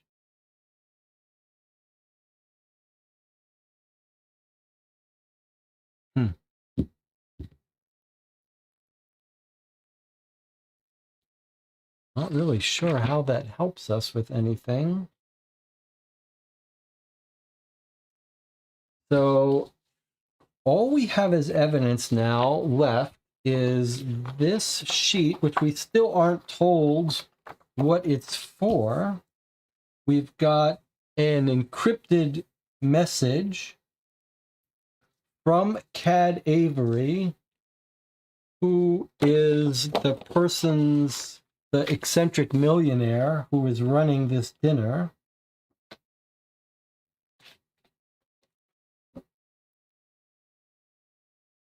Jonathan says, I think we should go over the fridge photo with the magnifying glass. Yeah, it wouldn't be a terrible idea. I mean, there is some stuff that feels like what is this? You can actually make out what this piece of art here is. It's a drawing. It looks like a nude of some sort. Let's see, pick up ice. What's this little? That's just the border. I wonder if you could see something in his reflection. You can almost see who's taking the photo. Not quite, though. There's the blood on his shirt. Anything important back here? Hard to make out anything. I don't see anything that jumps out at me as being relevant. I think it almost just looks like we're just meant to see that the host of the party is playing the detective. All right. We've still got, well, this was given as a prop. Is it possible there's anything in here? Anything written on it? No. All right, why don't we take a break here? When we come back, we'll look at the remainder of the evidence. So far, really nothing to put together. So the key has to be in the remaining evidence. I'll see you in 8 minutes. We'll take a look.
We are back. You're watching Co-op for Two. We're playing Hunt the Killer's Game Night Gone Wrong. The chat is starting to talk about one of the few pieces of evidence that we haven't gotten to yet, which is the Telegram cipher. Dorp says in the chat, I figured it out. Okay, well, let's work on this now. It looks fairly straightforward. It looks like a Caesar cipher, but as a good reminder, when we play these games together, if you want to go off on your own and solve it ahead of time, feel free, but don't reveal the answer until we get to it to give us all a chance. All right, the game has given us a Caesar cipher wheel. Everyone remembers how a Caesar cipher goes. You've got a shift, so that would be a shift of 0. A goes to A, B goes to B. A shift of 1 would be this way. A shift of 2 would be this way, and so on. And here I have my 3D printed Caesar cipher. All right, so now, even without any hints, you could probably figure this out just by looking for what shift gives you relevant, valid English letters, and you can try to look at this and try to guess what it says. But I wonder if this isn't just telling us that A goes to H. So let's just try that. Let's try bringing A to H and see if that gives us a valid statement. So let's see. If A goes to H, Z goes to G, K goes to R, X goes to E, and G goes to N. So yes, we've got a sentence. We can already see that the first word is green. Okay, so green. And then T goes to A, V goes to C, J goes to Q, N goes to U. This is going to be acquire, surely. B goes to I, R, E. Okay, green, acquire. And then next line is I, A, G. This is going to be agree, right? I agree. Right, no period. I agree. MH is CO. I agree to. Then we have R goes to Y, H goes to O, N goes to U, K goes to R. I agree to your, this is going to be terms, right? No. P, T goes to A, R goes to Y, F goes to M. It's going to be E, N, T. I agree to your payment, period. And then max is P, H, E. And then W goes to D. N goes to U. X goes to E. And M goes to T.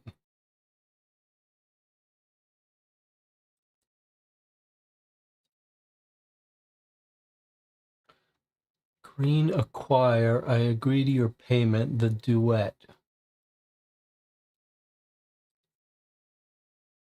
Cad Avery to Mrs. X.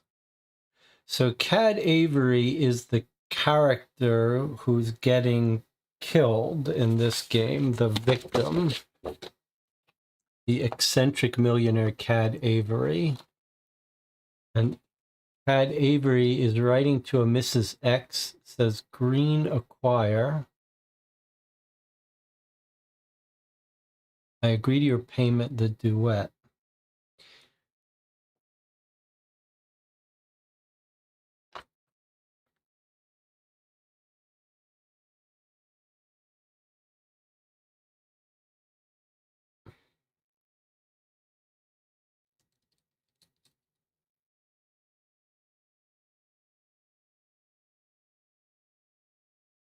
It's a painting called Canvas 17.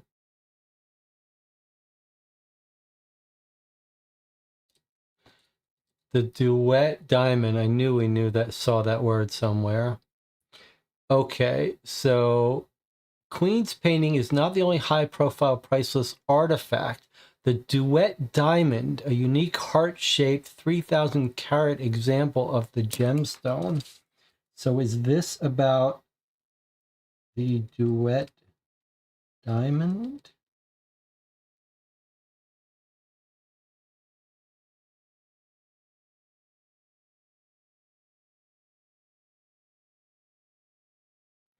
Green Acquire. What is green? Green Acquire. It is green, right? What would green be? And why does this say check the fridge? Now, you could imagine if you were hiding a diamond, you might hide it in ice. That might be the fun little trick here, that the diamond was going to be in the ice. One of the suspects was Evergreen. Good catch. Evan Evergreen. Green Acquire. I agree to your payment. The Duet. Green Acquire. Huh. So all of these people actually do have colors. Pink, green, orange, lavender, silver, white, brown, blue, and then, but not our victim. Green is the painting. It's a chromatic painting. Yeah, let's read this again. I don't know why I was having trouble spotting that the second time reading through. Let's see if we can figure out where the mention of green came in. Arsenic pointing, painting, canvas 17, notable for its monochromatic green palette. So this could be a mention of Evergreen Detective, or it could be about the painting, which seems more likely. Called Canvas 17.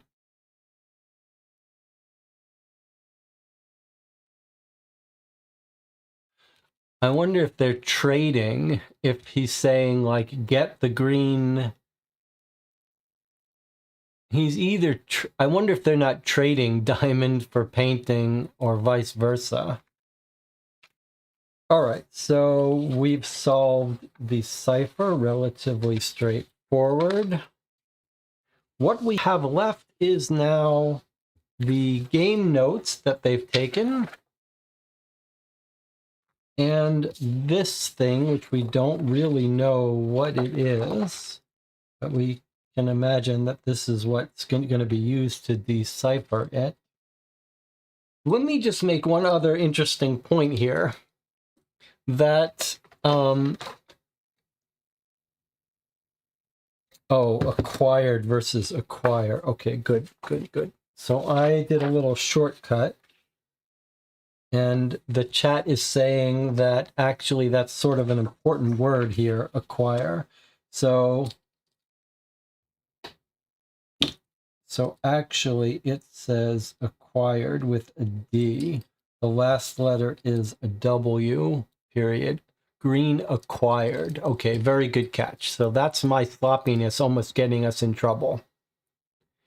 Green is acquired. I agree to your payment, the Duet. So it sounds like that Cad Avery is telling Miss X that I've got the green painting, and I will agree to give it to you.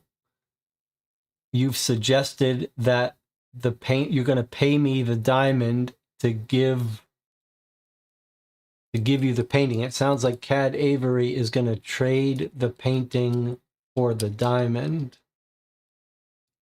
Possibly. Okay, that's a good catch. Now, what I wanted to say, which is interesting here, is that we've got a strange situation on our hand where you think that we're supposed to solve this murder of this real person, but really it feels like our first task is actually just figuring out the answer to the game. The game they're playing, we have to find which of the characters killed the pretend victim in what room with what item. Because once we solve that, we can open this, and we're thinking our real-life victim, Garth, planted incriminating company evidence in here. So really, it feels like what we should be trying to solve is the pretend murder case, which this is about.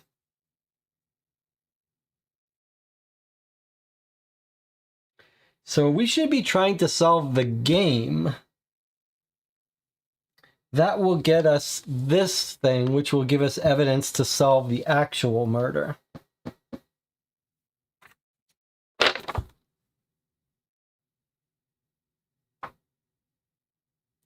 Drop film on floor. I feel like that's going to be this. But okay. So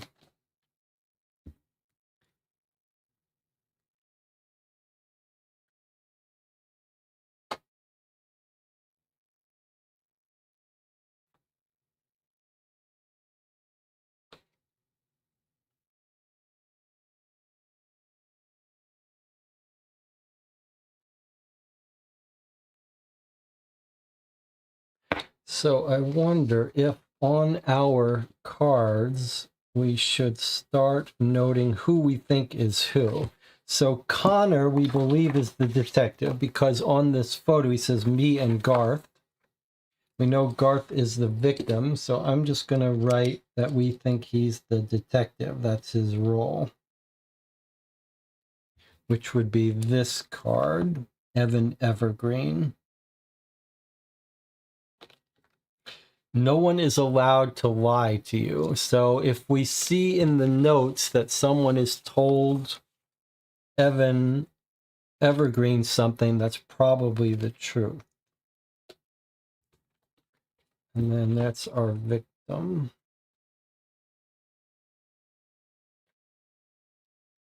I suppose let's do this. Christine would be the character that has the special rule to dance. That's a very good guess. Dance during conversation. So probably this is Christine. Let's just put that she is probably the maid. Cheryl White.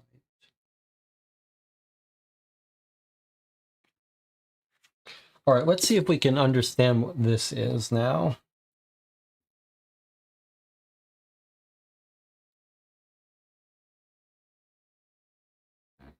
So, well, it's going to be a little hard. Maybe you can see it though. What is it? It looks like a Chinese. It looks like it's a Chinese, like maybe an import-export form. Is what it looks like to me on first guess. Like that looks like a little writing, but or a diagram. This looks like Chinese writing to me. But boy, that's going to be sort of hard to decipher here. It's like illustrations. What actually is it? Is this something that a scanner could reveal better for us? Boy, that is really, I mean, that is like here we have squares. Is it blueprints? How are we supposed to make out what this is? Like there's a little curvy line at the top here. And what's this weird thing here? It almost looks like blueprints, but those look like Chinese characters. Like, how are we supposed to make sense of what this is? And then here's more curvy stuff here. Like, what on earth is this? Can anyone make sense of this? You think put the magnifying glass, huh? Okay.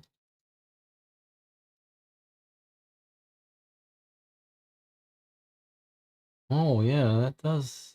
Oh, look at that. Conservatory. Wow, it actually works. I think, okay, so maybe we need the, maybe we need our actual microscope, but actually this is working. So what have we got here? We've got floor plans is what we've got, because this is the conservatory. That's room 8. Does that match? Does that match the notes? Ah, okay, look, each room has a number. There it is. It looks like this is just going to be used as floor plan and to give us numbers for each room.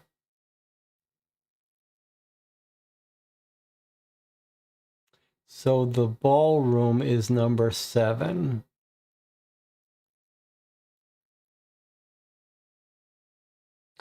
And the dining room is number 3. So let's see, maybe if we, what's the best way to do this? Feels like this is better. Okay, so we've got the library is 2. Can we go? Oh, look, there's the dead body.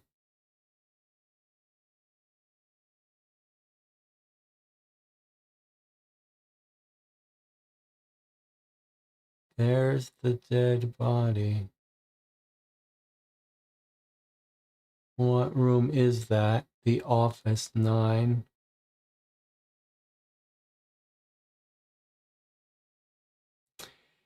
I think we've just solved what room it happened in. Remember, this is the fake murder. The fake murder is the game they're playing. It seems to me like we've just discovered that it happened in the office.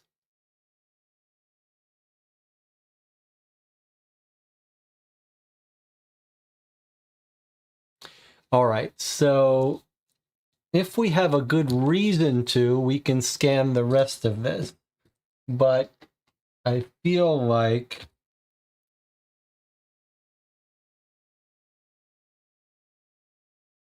that we now know that the murder location is the office, which is room 9.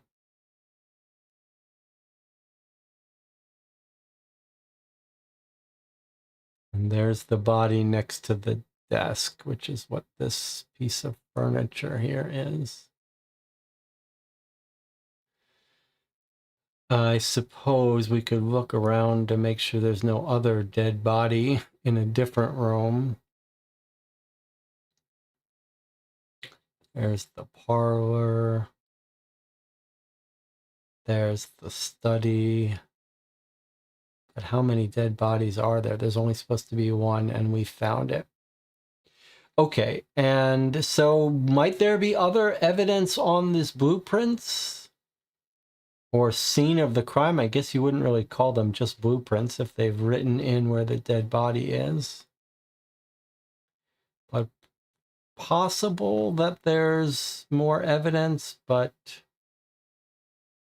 not likely. I feel like we've probably figured out everything we need to about this. So we need 3 pieces of evidence. We're going to need to know the murder weapon. I guess on that, we might find actually on here the murder weapon. We'll go back to that if we need to.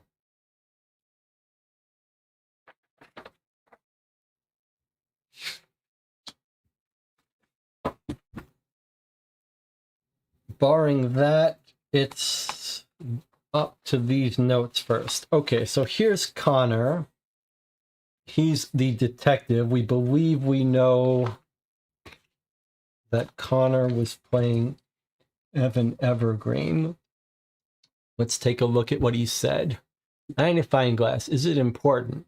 Mary likes coffee a lot. Okay, so always have a drink in hand.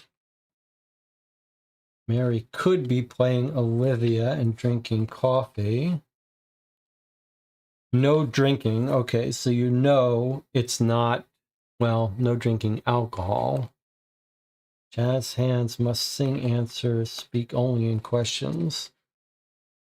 Seems like that might be Mary. What's new? What's new? Huh. Poison is an option. Green paint. No idea. Who is it? Olivia comes up a lot. Mary? Olivia comes up. Is it Mary? This is maybe, again, makes sense that Mary is Olivia. Always have a drink in hand. And then he says Olivia comes up a lot, so maybe the killer's Mary. Garth is up to something. Bobby was snooping around, but Garth took care of it. That's our 9 p.m. when Garth catches Bobby in Connor's room. And then they're making fun of Garth.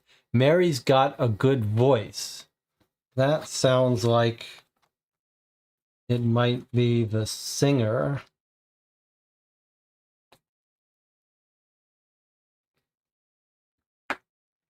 So maybe Mary is Dawn. Mary has a good voice. Ken's dying for a drink. Okay, there we go. No drinking once the game begins. That sounds like it's Ken. And then Mary is singing. Sounds like Mary has a good voice. Probably is Dawn. So maybe we'll try to take notes this way. So from Connor's sheet, we think maybe that Mary equals lounge singer and that Ken is the bootlegger. That would be my guess. Although we also thought that Mary might be Olivia. Dawn. Bootlegger is Vince. Or Olivia. Maybe this is going to be an alcoholic drink. Let's look at what Dawn, let's see if she likes coffee here. Hence the club, mysterious, trying to get out of the city, start over. Her real name isn't Dawn. No mention of coffee. Okay. So he thinks it's Olivia with poison. I don't know what this what's new thing is.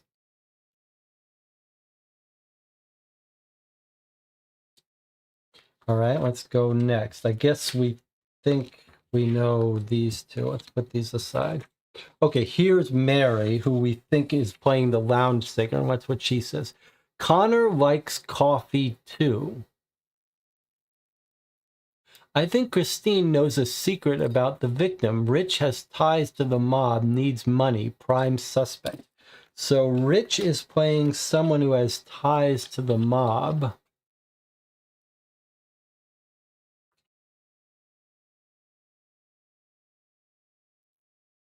Sometimes does plastic surgery for the mob. That sounds like Rich is playing Nick Silver. This is from Mary's sheet. We think that Rich is playing Nick Silver, doctor. Connor likes coffee too.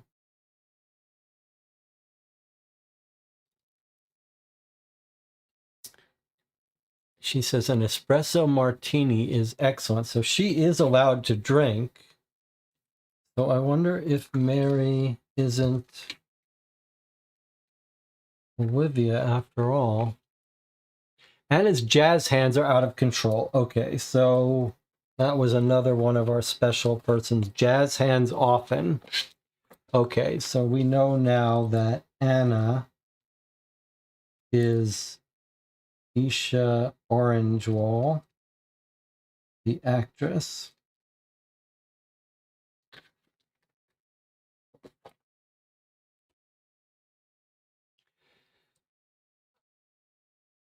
Jackie wants to get out of the city. Probably not. Connor makes an excellent espresso martini. Now I want to get out of the city, but I always did. Paris isn't here, is it? Don't stop believing. She sounds drunk. Jackie wants to get out of the city.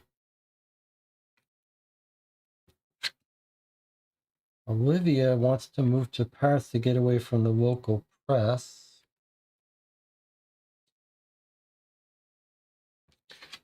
Dawn wants to get out of the city.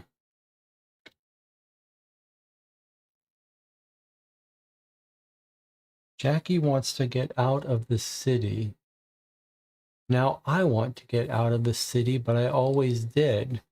Paris isn't here, is it? Sounds like she's saying Jackie might be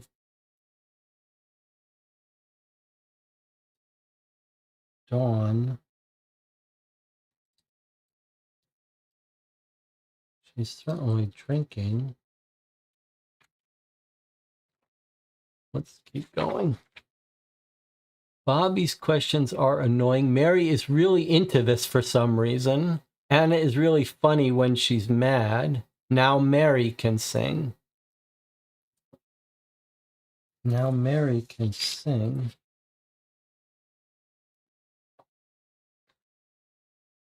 Now Mary can sing.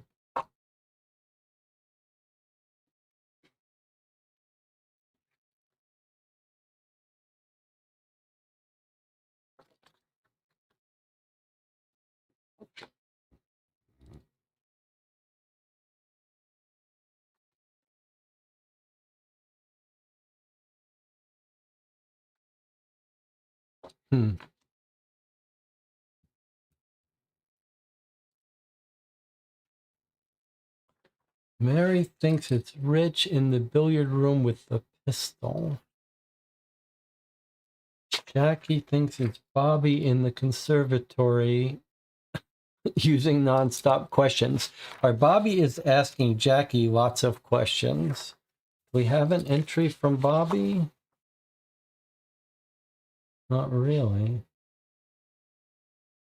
Here's Rich. Anna hates doing jazz hands. Hilarious. I don't like games. This is dumb. What is wrong with Garth? Fake blood. Rich says, who cares?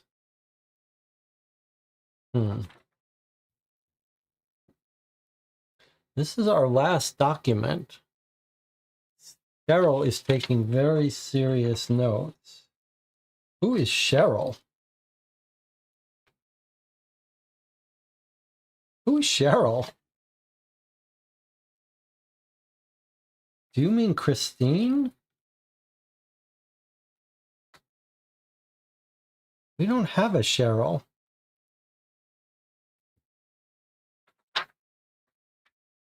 Has Cheryl used her game name? Yes, Cheryl has used her game name.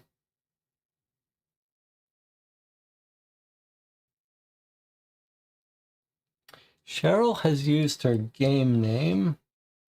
And this is the one taking things very seriously. So I think this is going to be Christine.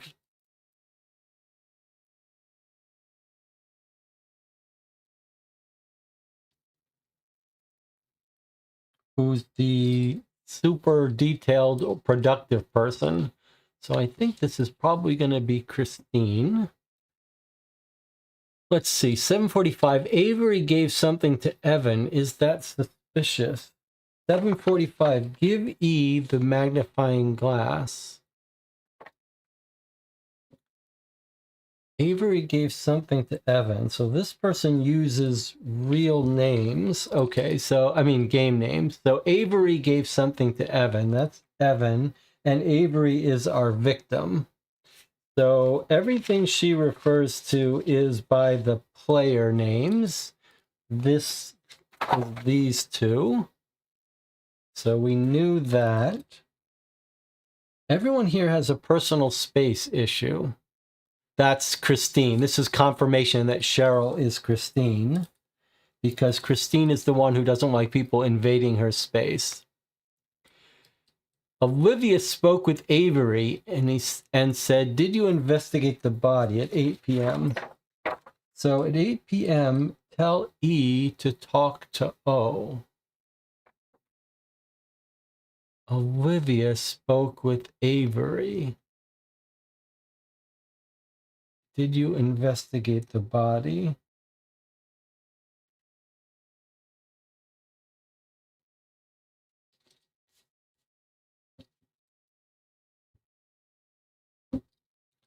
Evan makes a round of cocktails. Where's Kingston? Where's Avery?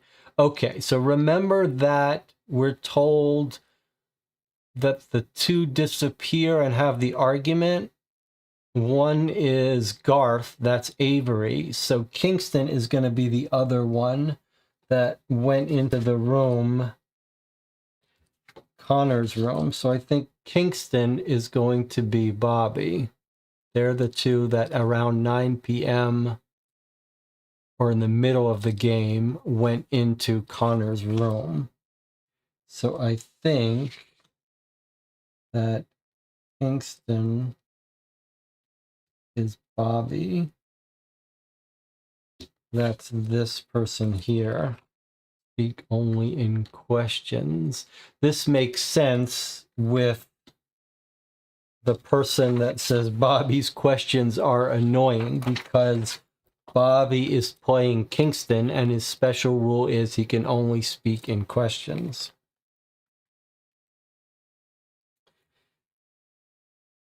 Okay, Avery spoke to Evan again. That's at 8:35, which is tell E, talk to O. Tell E, talk to O. And again, Avery spoke to Evan. So Avery is speaking to Evan, the detective. And then Nick and Avery talking, seems upset. And now Avery is talking to Evan again at 9:30, which is this one. Mention news to Evan, the detective. So Nick and Avery talking seem upset.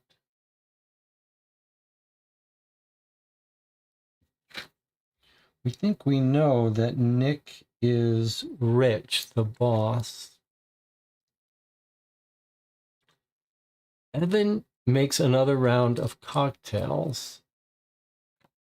That probably makes him the bootlegger, right? I don't know.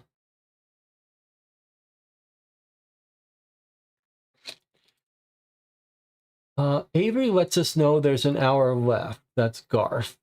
Thank God. Nick told him to wait in the morgue. Okay, Nick told him to wait in the morgue. That's our doctor, who we've already pinned as Rich. That confirms that, because we know Rich is the one who told him to wait in the morgue. Nick followed Avery, came right back. Avery seemed sad. He said, okay, this is all confirmation. Okay, Dawn and Olivia just chatted for a while. Interesting, at 10:22. Dawn and Olivia. So I think we know who, I guess we're not sure about. So Dawn and Olivia chatted for a while at 10:22. Olivia says Avery isn't playing anymore.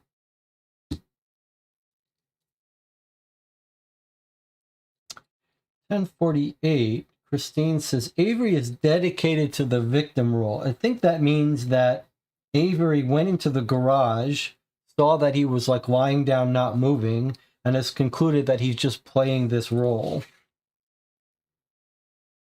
Dawn went to check on Avery. That's how the game ends. So this is Mary for sure. She's the one who discovers the body, and that's when she discovers it here. So I think Mary is Dawn. I think that confirms that.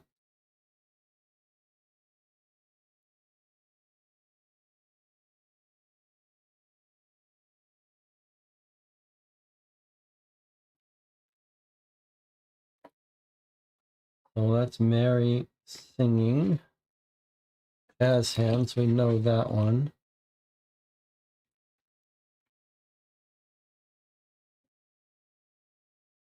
And then what does she say? Who, where, what?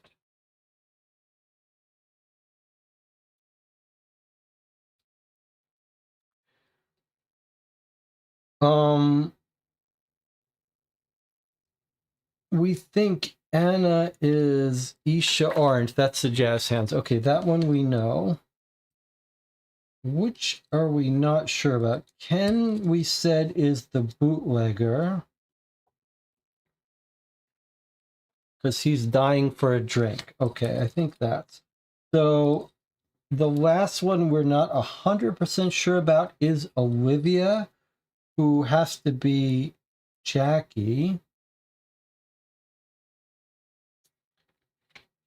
And we confirm that. Olivia spoke with Avery, said, did you investigate the body?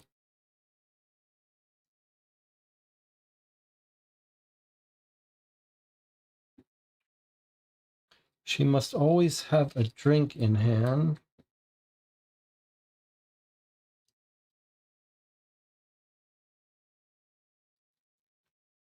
We think Olivia is Jackie.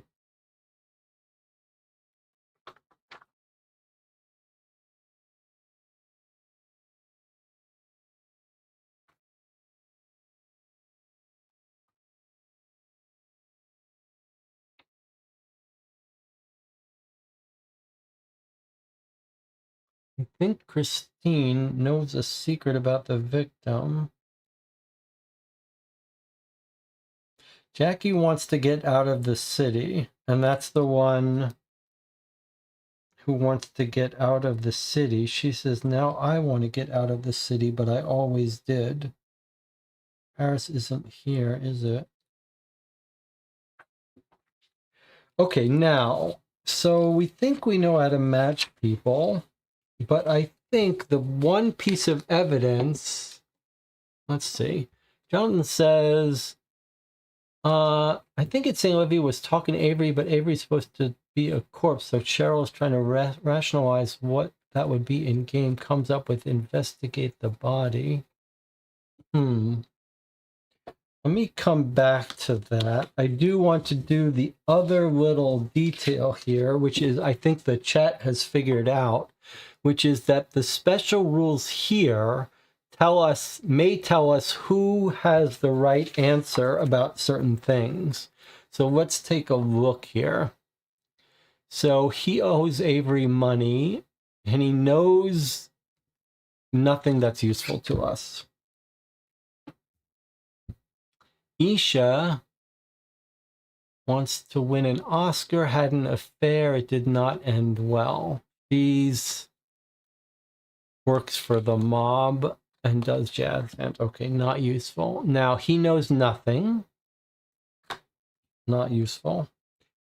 The victim knows the identity of the killer. That's not useful for us. Listens in on Mr. Avery's call, sometimes tips the press. That's not useful for us.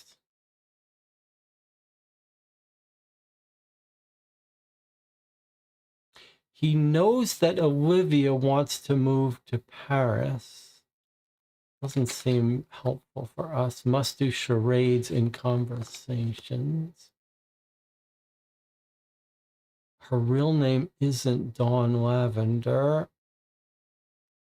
That's not useful to us.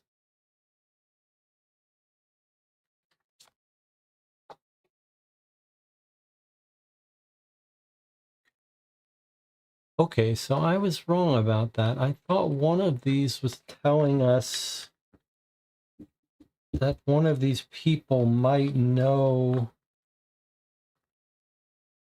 information. So these 5 people are making their guesses.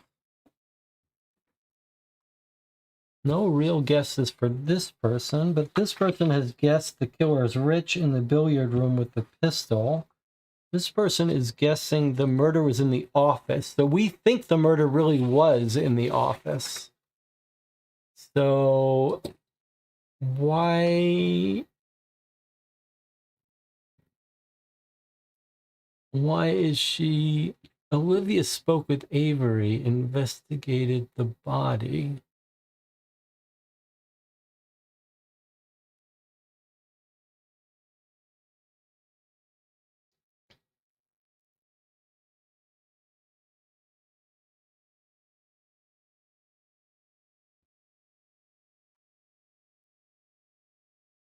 So the question is, why? I mean, if we believe the body is in the office, okay, so if this is Avery's notes, so he can plan out where the body is supposed to be found, and we said it was in the office. So we've said here that Christine has figured out where it is, where the murder took place.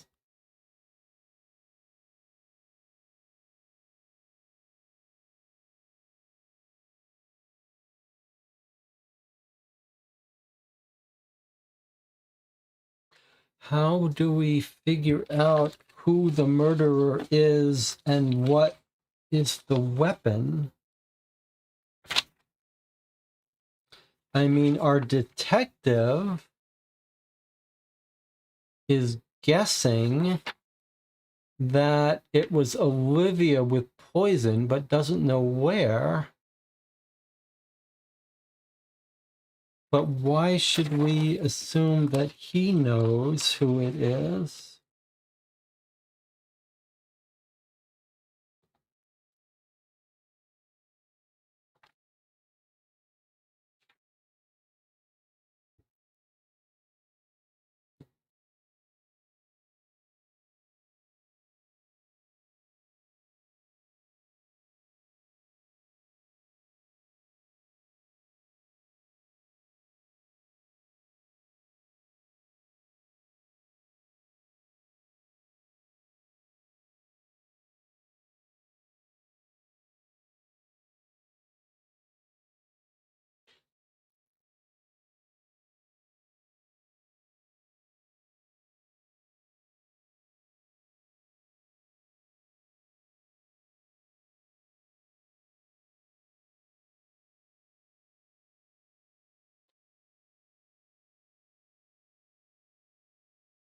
I think Christine knows a secret about the victim.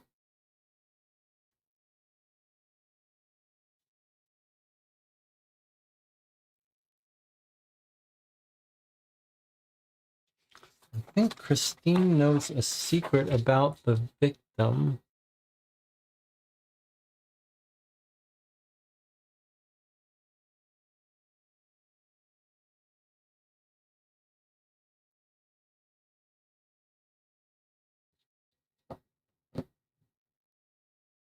Dawn and Olivia just chatted for a while. Olivia says Avery isn't playing anymore.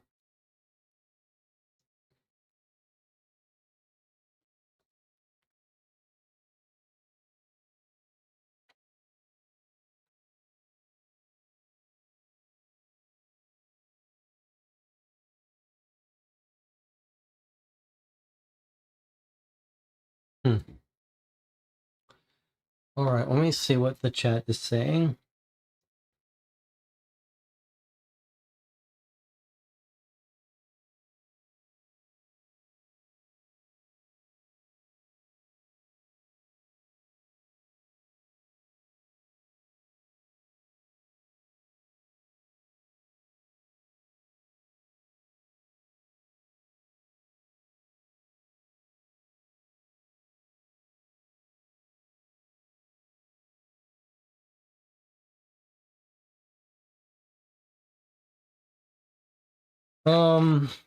I'm not quite following, but let's back up, and rather than try to solve the thing and understand the details, can we try to back up and just think about how we're approaching this?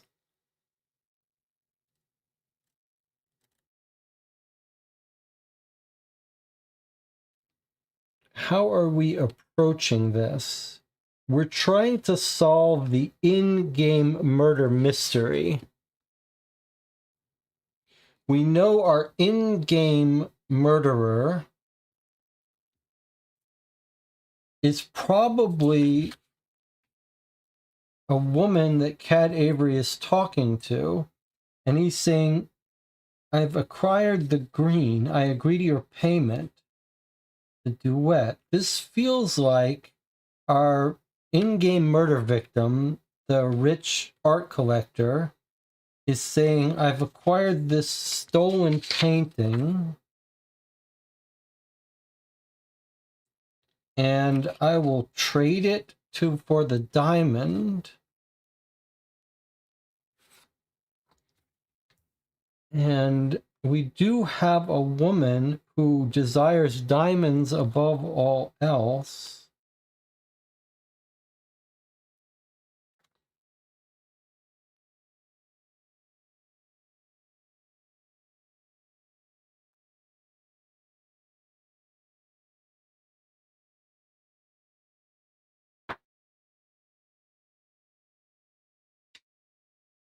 But what are we... How are we deciding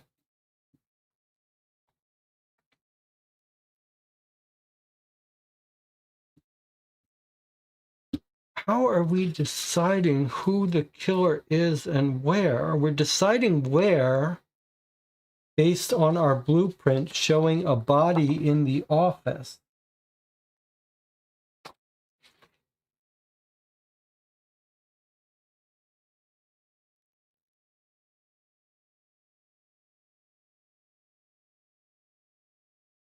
But on what basis are we deciding who is the killer and what's the murder weapon?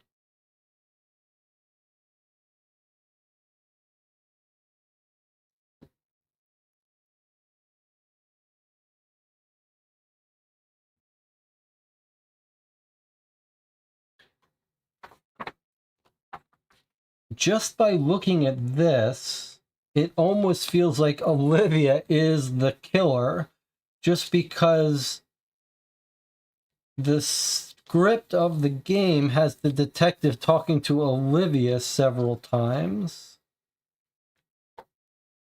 And we think Olivia is Jackie. And Christine suspects Olivia. Olivia comes up a lot, says Connor.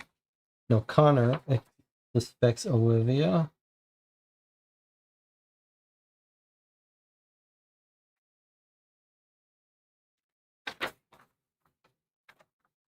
But Jackie, who's playing Olivia, is making guesses. She thinks Bobby did it.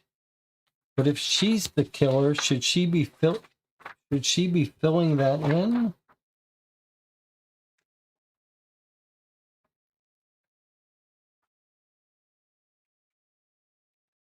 Does the killer have to be someone not on this list? Who's missing from here? We've got Jackie. We've got five people here. So we don't have Anna. Let me go put the rest of these in. Connor is the detective. Christine is the maid, who's Cheryl White.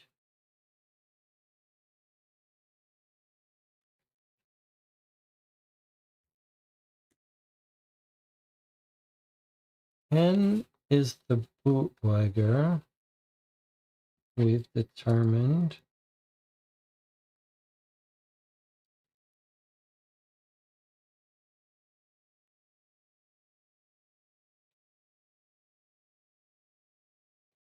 Who's Vince?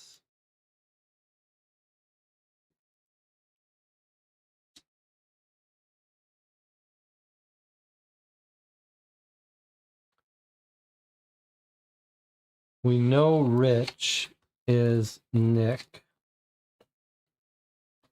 the doctor.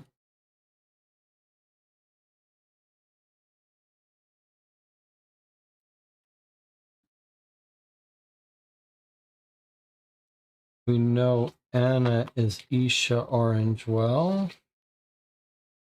the actress.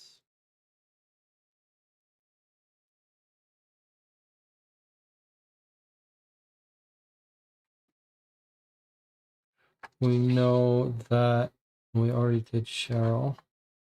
Who haven't we done?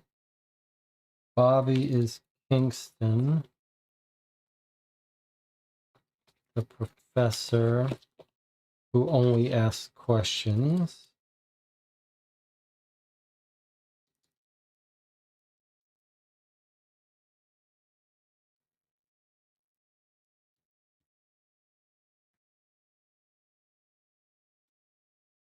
Jackie and Mary are the ones that we're a little unsure of.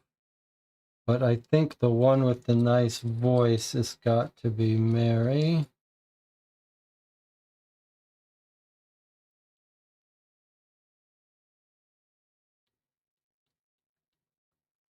I'm going to put a question mark there. Which means that Jackie would have to be Olivia, the socialite. I'll put a question mark. So the part that I'm still a little thrown on is how we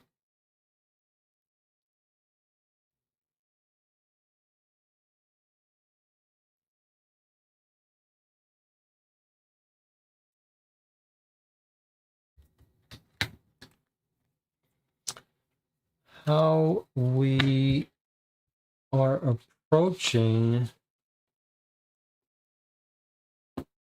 the solution of deciding what the murder weapon is. I mean, he says poison is an option. Was it green paint? Is anyone else mentioning murder weapon? How else do we decide on that?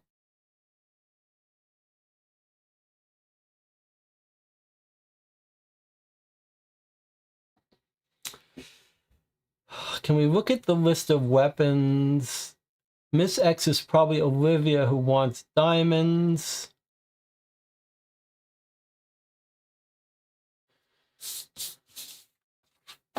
Yeah, let's look at the murder weapons. Rope, knife, poison pistol, hatchet, lamp, wrench, baseball bat, ice pick.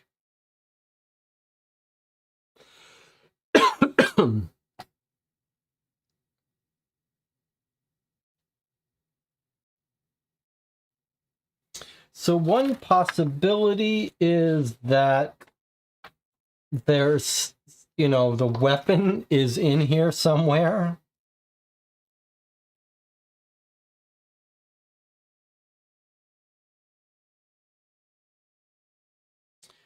It's not in the office, but I still do not have a good handle on Oh, let me not look at this for a second. Let's just talk through the idea here. There's a lot of chatter in the chat. It's getting a little overwhelming. Why don't we take a break? But the question I have for you is not to solve it, but to think about how to solve it. How are we going to solve the game within the game? We see the body outlined in the office, so it feels like that's how we answer the location.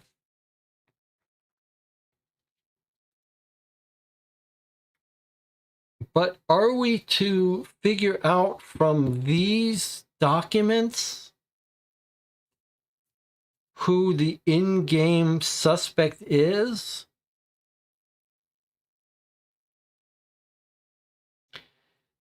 Our detective says Olivia comes up a lot. We know that the script had the detective talking to Olivia.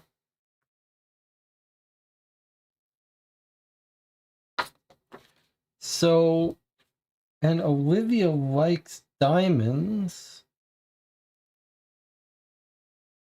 I'm a little confused about this. Our victim in the game says green is acquired. I agree to your payment, the duet. Like, it sounds like he's asking the person to buy the painting for a diamond, but this woman likes diamonds.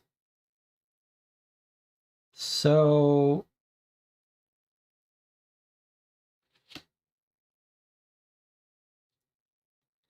it sounds more like it would be the opposite, right? It would be that he would pay her in a diamond to get the painting. So that's a little bit confusing to me. But either way, I'm having a hard time thinking how, like, have one of them solved it? Like, Cheryl seems to have solved where it happened. And then I think Christine knows a secret about the victim.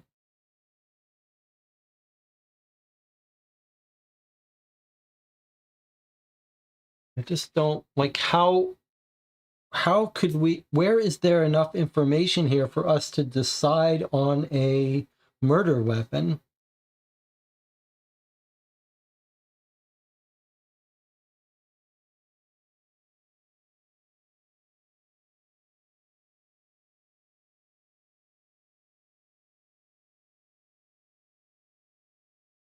Barring the idea that it's all here.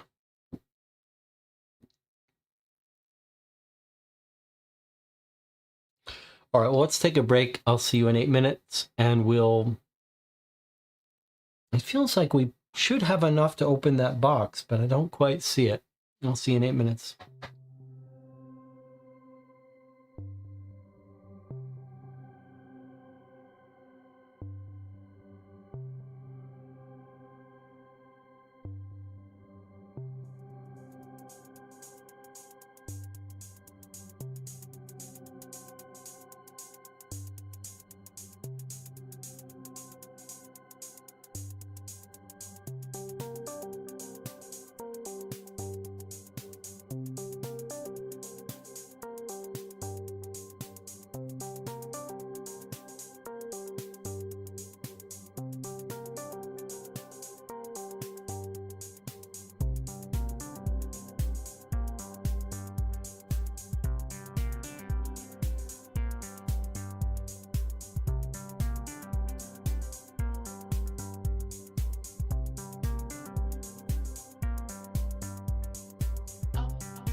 All right. So Jonathan has a very good observation. Jonathan says, it's odd because I'd lean towards the poison because it seems like it's hinted at in the article, but he has blood stains on his chest in the photo. I think that's a brilliant observation. He's got blood stains on his chest. That very much suggests that it had to be one of the weapons that would give you blood on your chest. I think that means knife, pistol, hatchet, ice pick. Everything else you'd have to hit someone on top of their head with a baseball bat or a wrench or a lamp. So knife, pistol, hatchet, or ice pick. And we do have this that says pick up ice with this black thing.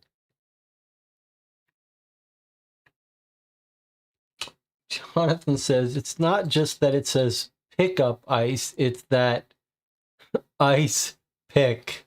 Okay, that's a very good catch. Okay, I think that's a great observation, and I think that's going to be it. That he's in this photo and he's pointing to it. It's consistent with this. I think ice pick is our weapon. That's a very good catch. That's weapon 5. We know it's in the office because that's where the body is shown. That's location 9. Now, who is it? All right, now I want to point out some theories from the chat. I think Jamie was saying, look, in the game, we've got 5 sets of notes. And the question is, like, wouldn't the murderer know who they are? So why would they be guessing? And all of these people are guessing, some quite seriously. So does that mean it's one of the people not here? And I think it does pay to write down whose notes we don't have. We don't have Garth's notes. We don't have Kenneth's notes.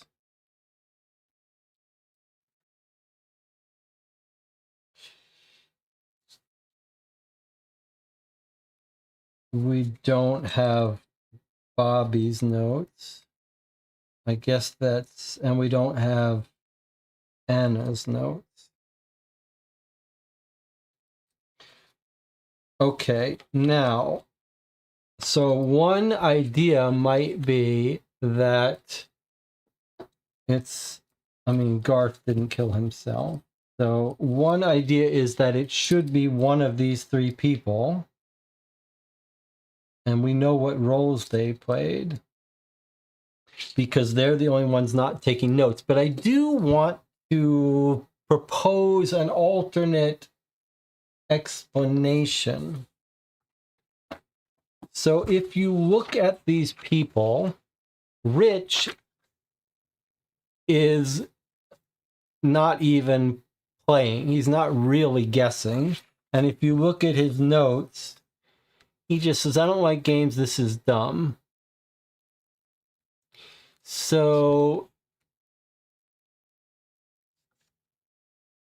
that's, he may just not even be playing. He may know he's the victim. The other thing is, some of these games, you don't know that you're the suspect. Okay, so there's that. Now, Mary is actually questioning who's suspects. So if you do know that you're the killer, that kind of rules out Mary. But look at Jackie's notes.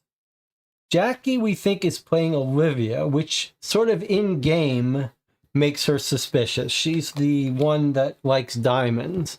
But now I want you to take a look at her notes.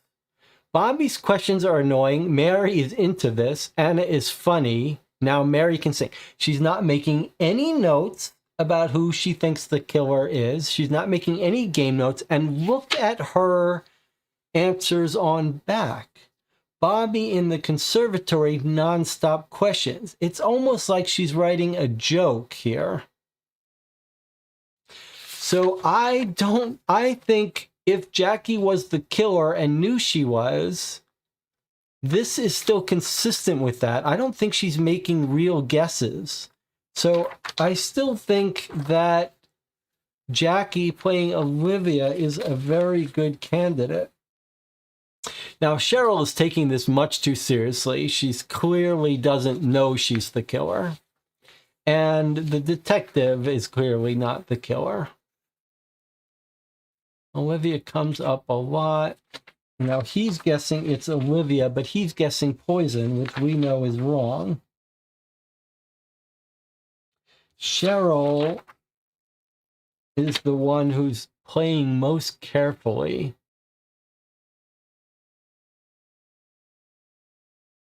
She notes Olivia spoke with Avery. She says, I investigated the body. So this is what Jonathan was saying. Like, is this when she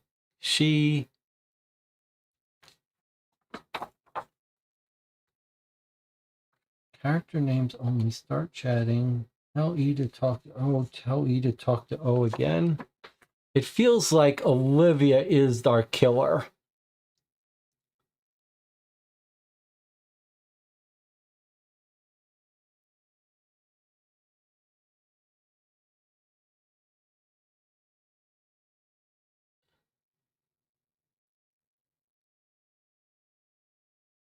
Dawn and Olivia just chatted for a while.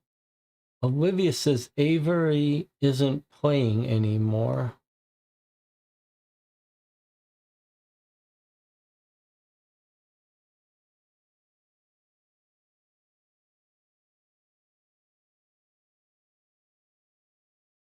Dawn went to check on Avery. I mean, my gut tells me that Olivia, who's Jackie, is our killer.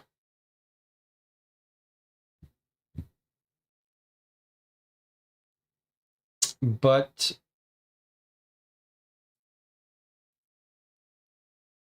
I can't say I have a really good reason for it.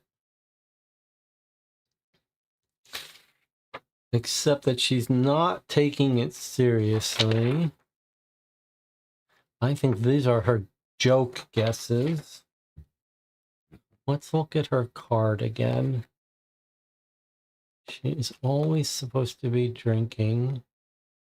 She wants to move to Paris. She desires diamonds. That's the only real evidence we have that Green acquired a greedier payment, the duet diamond.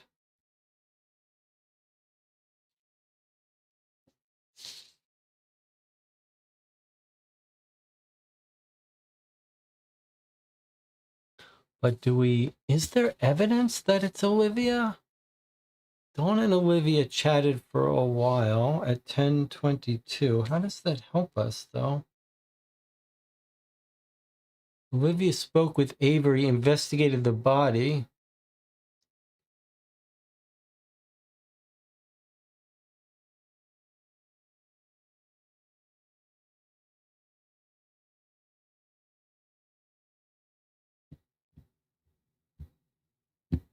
At 8:01. What happens at 8:01? Give E the magnifying glass. Tell E to talk to O. I mean, you're not allowed to lie to the detective. So, no idea who it is. Garth is up to something. Mary's got a good voice. I mean,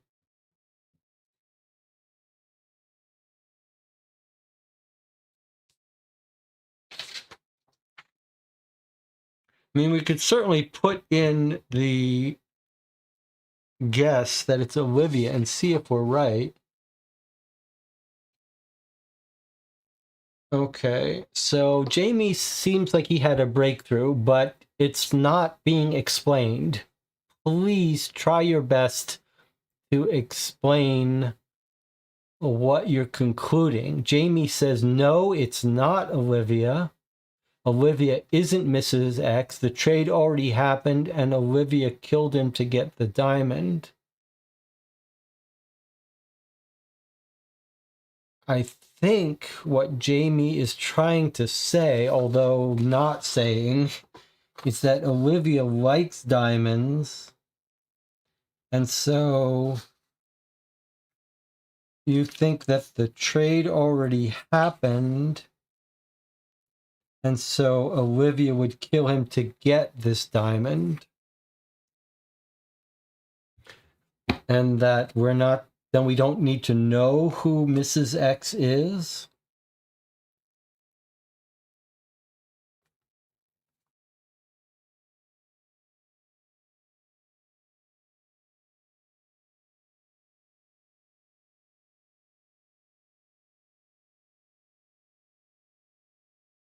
I mean, you could make the case that she's killed him to steal the diamond that Mrs. X traded. That's a nice idea, but I don't know where any of that evidence comes from, and it still puts Olivia as our primary suspect.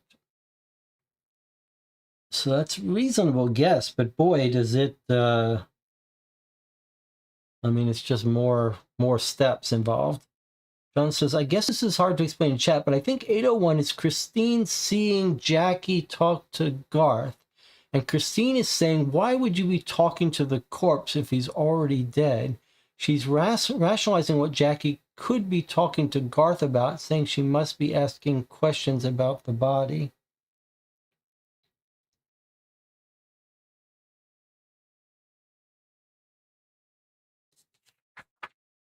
So Jonathan is trying to make sense of this item that Cheryl, our very careful observer, has written down. Olivia spoke with Avery. So Olivia, the character Olivia, spoke with our victim, and she's written down, investigated the body, which could be anything. It could be her writing down what Olivia said. I just went and investigated the body. Or it could be Christine rationalizing what that would mean that she spoke with Avery.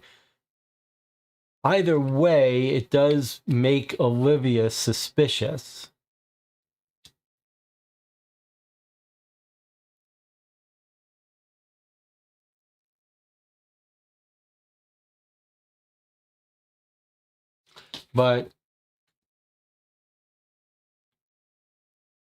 But yeah, I don't have a great...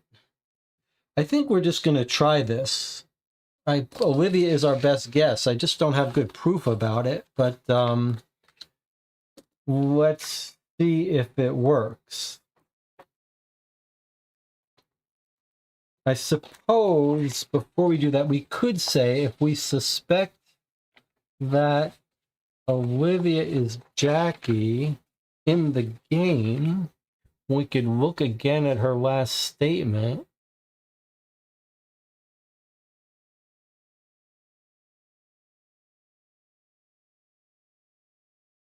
She's the one that wrote something bad about him. Was he agitated? He knew there was something he wasn't telling the rest of us.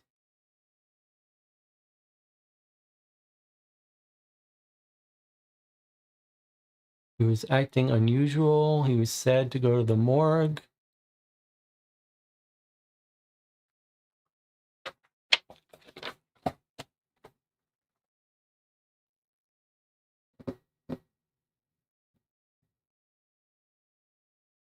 Well, let's try to open, let's guess that it's Olivia and try to open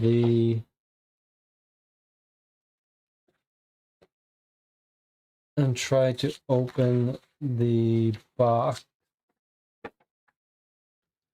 So if we're right, it's Olivia, who's number 7, in the office, which we wrote down is number 9, and with the ice pick, which is number 5.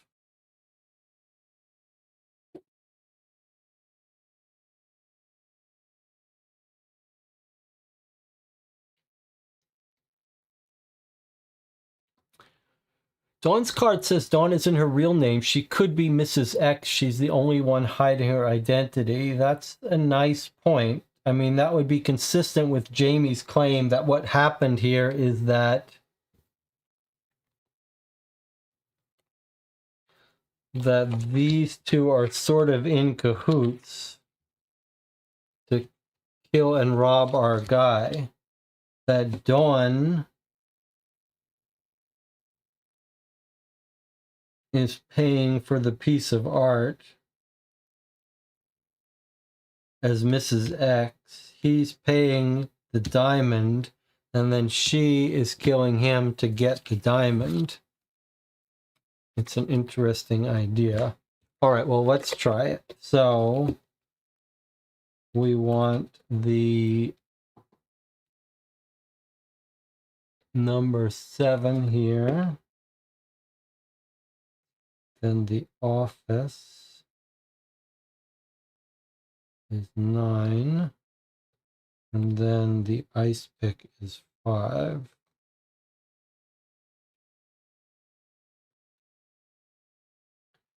$7.95. Boy, that's hard to see, isn't it?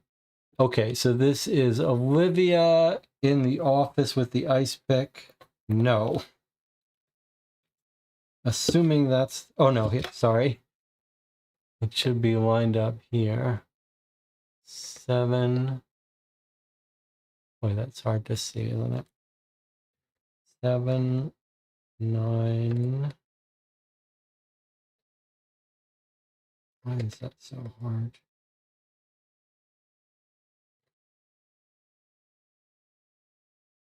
7, 9, 5.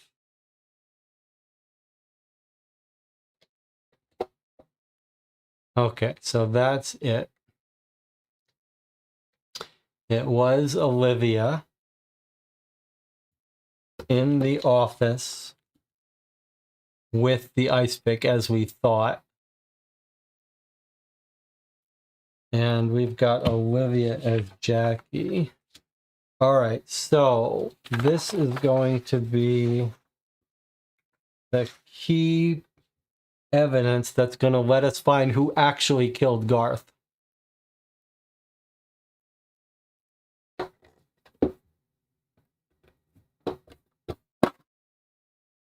And we think Garth has planned to reveal this information to catch the pharmaceutical company in some bad... We think he's going to reveal it. Okay, so whoever solved it would have gotten this as their prize. But did Garth have evidence of something that he was going to reveal and get someone in trouble? And let's see what he actually had.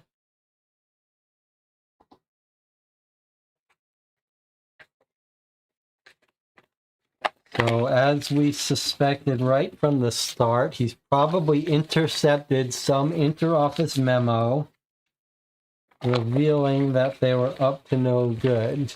Let's see. From Jacqueline Burns. Okay, what has he got?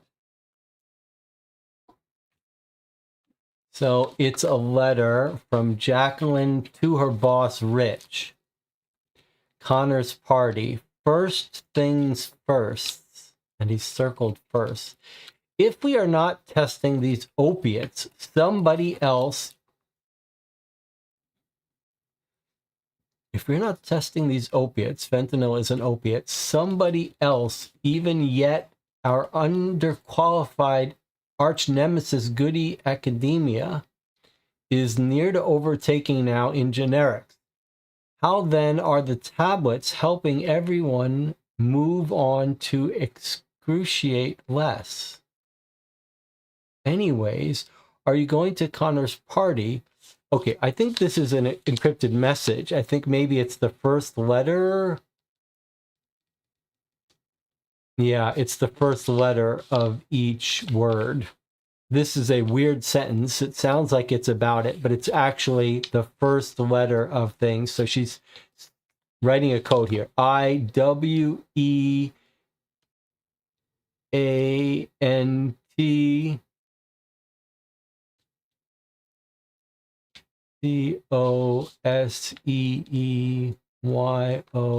something like that. All right, we'll do that in a second. Anyways, are you going to Connor's party? If you and everyone else is going, then I'll go. I just can't believe Garth wants me to sing. Did you know that? He wants me to sing, he told me. Fat chance maybe I can switch with someone. Maybe I'll tell Mary it's what's good for her. Another work thing. I think I'm really close to beating my numbers last quarter. I think that's something we should talk about. Best, Jackie.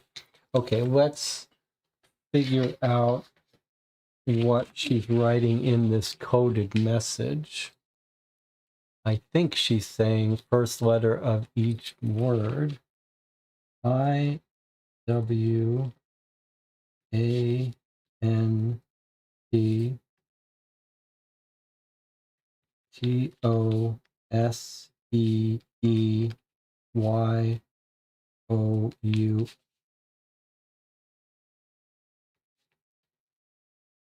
Arch nemesis is A. GAINCONIGHT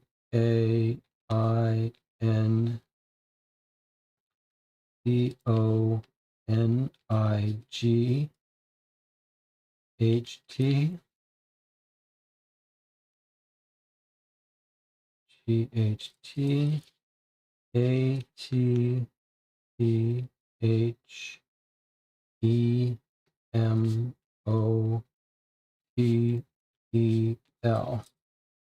At the motel. I want to see you again tonight at the motel. She's writing to Rich. Now, why is that significant? Well, I'll tell you one reason it's significant. We are told that Rich is married with a kid. The boss is married with a kid, and he's having an affair with Jackie. And our guy Garth was going to have it all come out when this got opened. Now, let's see what this is.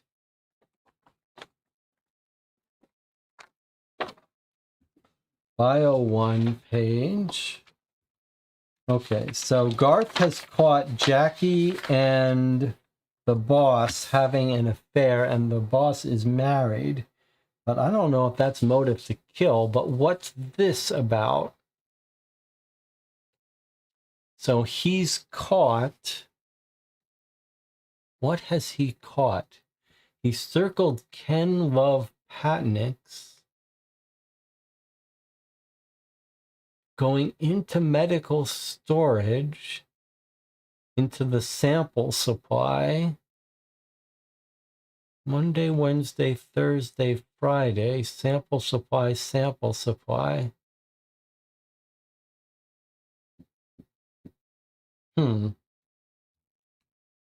What is he revealing about Ken Love Patrick's? Ken is the bootlegger.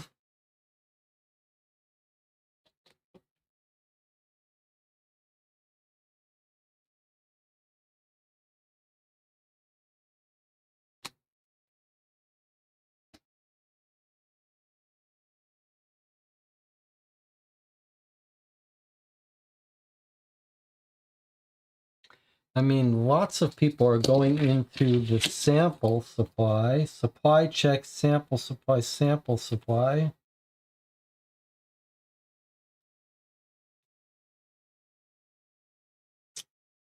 Authorization code 3015, 3015, 3015, 3015.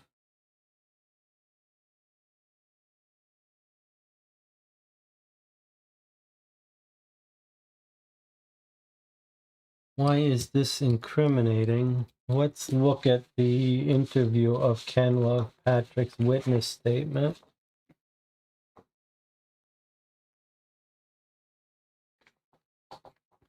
And what is the job of Ken Patrick? He is he's a pharmaceutical salesman.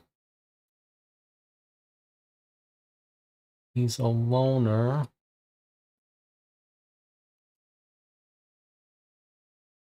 You don't like him, he could be a wet blanket. This guy is the life of the party. He made a quote about cats. I swear he's on something. No one is that social without a little help. He kept asking me if I was hiding anything. That sounds paranoid. I felt like he was really asking, were you hiding anything? No, not me. I'm an open book. So it feels like, did you see him going to? No, I was in the bathroom. He came out, he was already there. I was sorry I missed it. So he wouldn't want anyone to know anything about it any more than I would. I thought you were an open book. You know what I mean. So it seems like this is sort of suggesting that Garth knew he was stealing opiates from the supply, but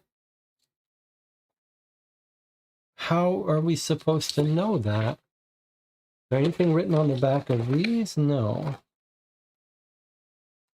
I mean, they are talking about opiates, but how is this supposed to prove anything? It's kind of weird, huh?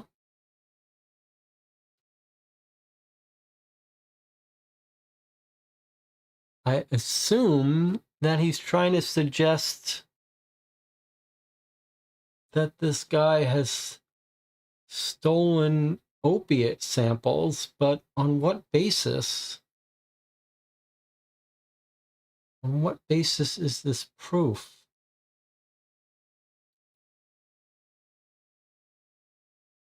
I mean, we've got entries here for Christine, Connor, Jacqueline, Mary, Anna. They're all accessing this. Sample supply. Connor is getting into the sample supply. Jacqueline is going to the sample supply. Jacqueline sample supply. So I don't understand how this is proof of anything.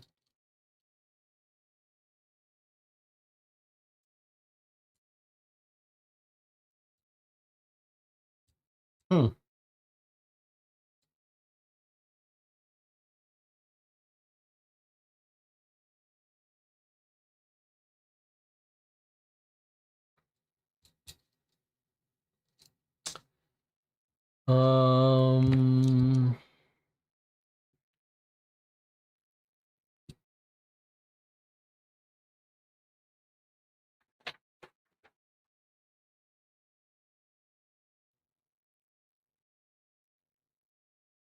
Is it relevant that he signs his name differently? Do the rest of them sign their name the same way they do? No. Here's Jacqueline Burns. Here's how she signs her name, and here's how she writes her name. So the fact that it's a different signature doesn't seem to mean anything. He thinks Ken is hiding something. But what is he hiding? How are we supposed to prove that? How is this?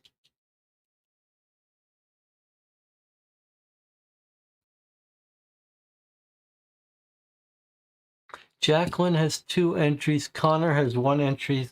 Ken has 4. I mean, yes. I don't know what that's supposed to prove. I mean, maybe he's not trying to prove it. He's just suggesting it. But I just don't see how we're supposed to conclude anything other than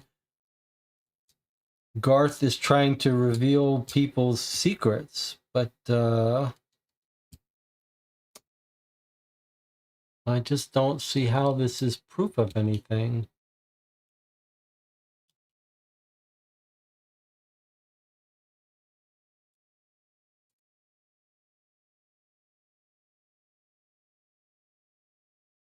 I mean, yes, you're showing that he's in there 4 out of 5 days a week. But,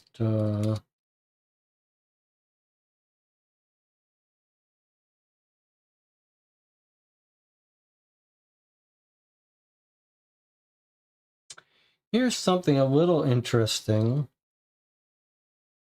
Look at Jacqueline's authorization code, 2071 5253.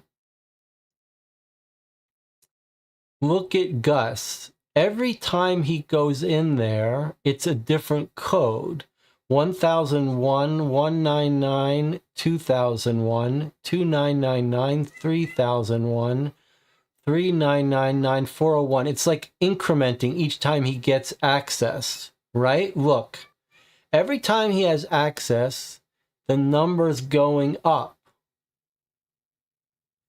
However, Ken is always using the same exact access code.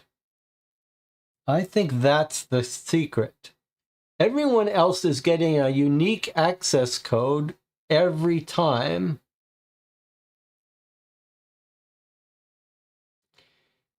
But Ken is using his same access code. I think that's our secret. That's the proof that something's gone wrong here. That he's not gotten authorization. That's what it is. I wonder if someone mentioned that at some point, but look, I think that's it. Everyone else is getting a unique authorization code every time they need to get into that supply.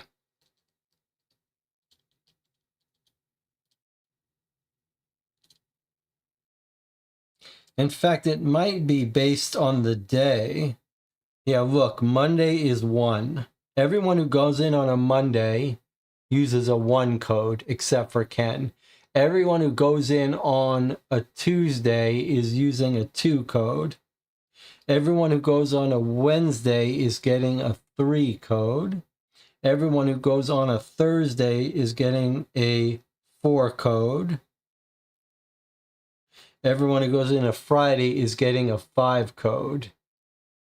Except for Ken, who's reusing his old code. All right, so that's the solution to that. That's pretty clever. So, our guy Garth has secrets on both Ken and Jacqueline and Rich. Now, how do we know which one killed him?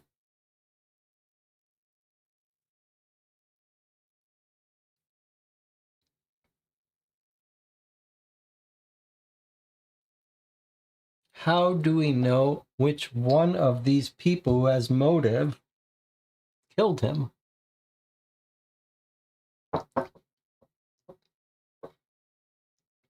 So he's told our guy Ken Patrick that, are you hiding something? Jacqueline caught him going through her mail and told Rich that he was going through the mail.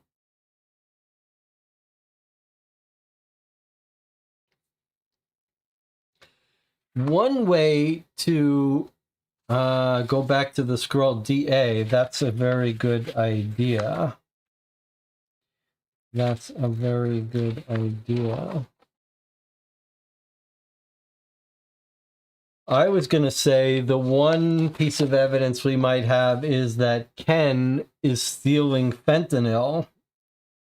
So would he have the supply of fentanyl to give to plant in Garth's drink or something.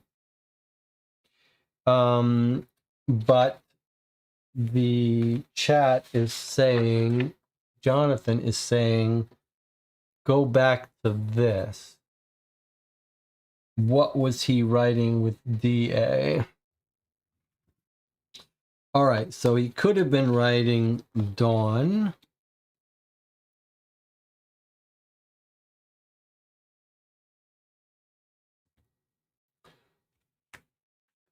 What else could he be writing? He could be writing Danner for Christine.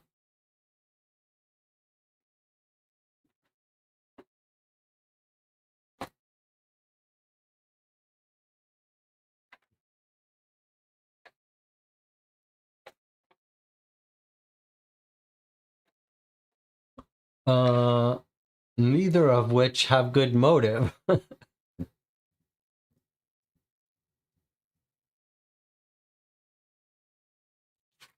So what was he writing?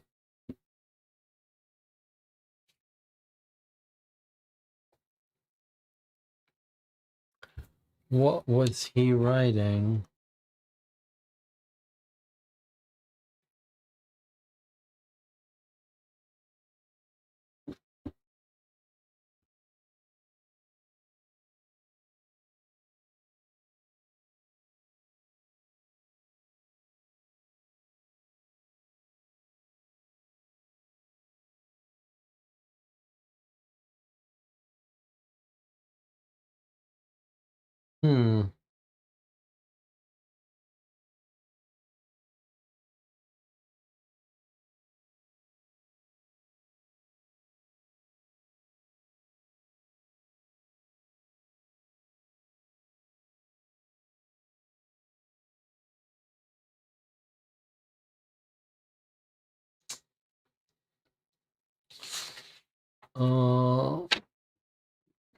Cheryl's evidence has notes of what people were doing at what time.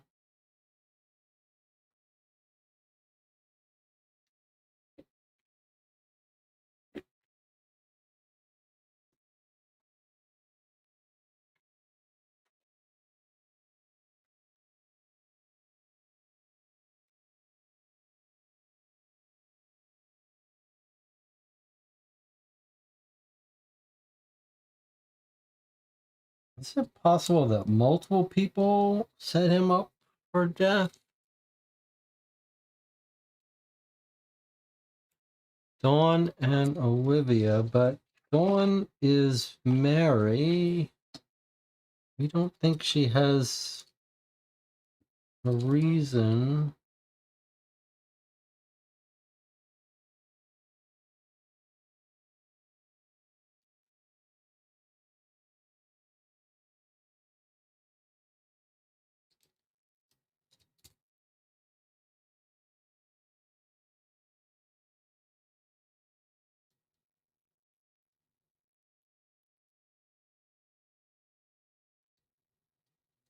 Let's read the statement by Kenneth Love again, because he makes an odd statement about not being around.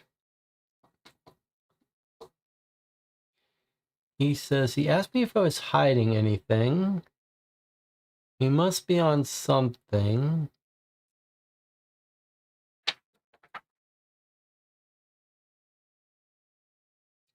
Did you see him go into the garage? No, I was in the bathroom. I came out and he was already there. I was sorry I missed it.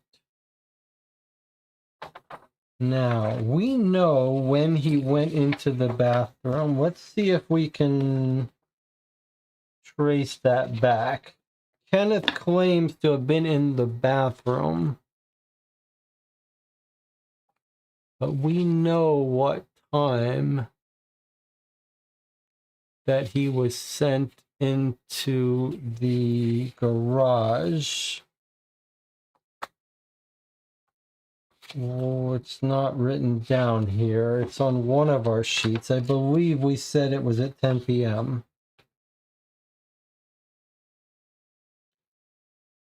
10 p.m. he was sent into the garage. Evan makes another round of cocktails. That's our detective.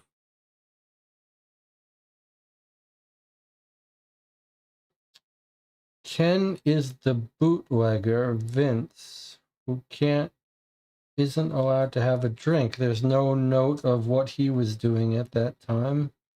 Nothing to disprove that he was in the bathroom like he said.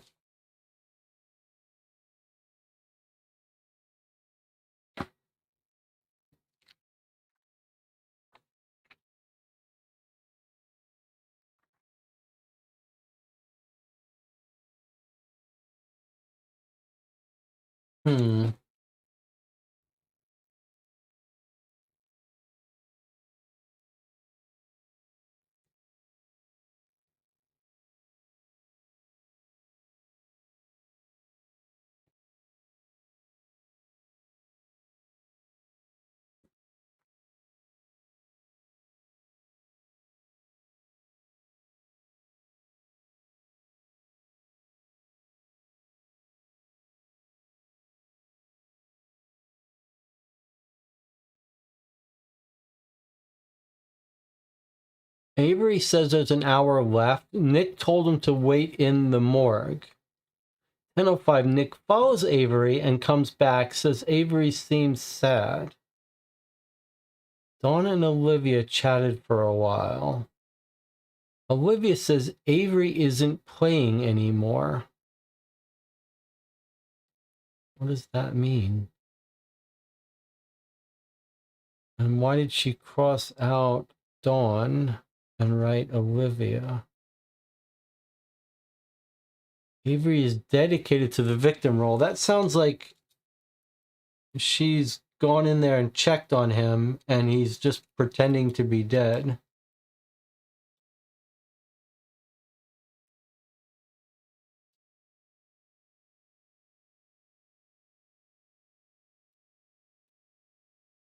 But I don't know how to prove anything.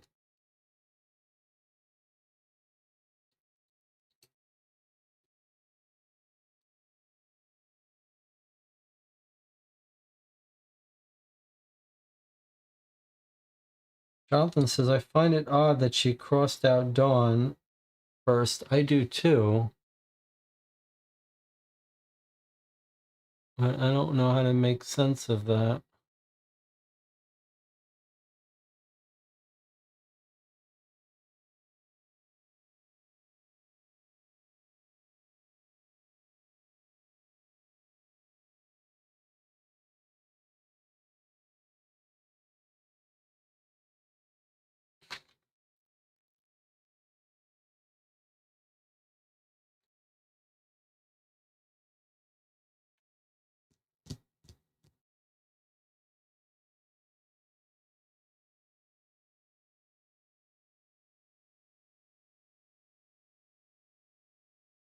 Do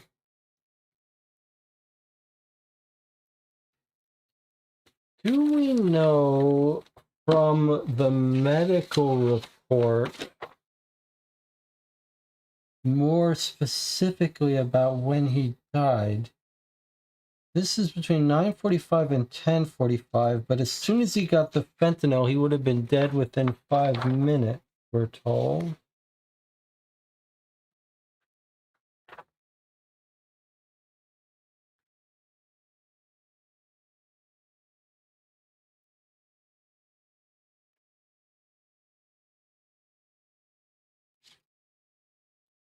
We know he gave the hour heads up.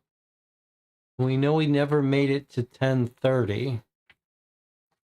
So if he never made it to 10:30,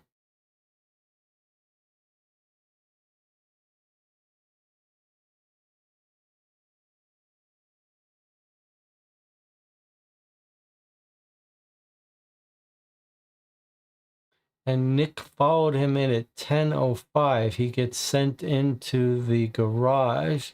So he died somewhere between 10:05 and 10:30.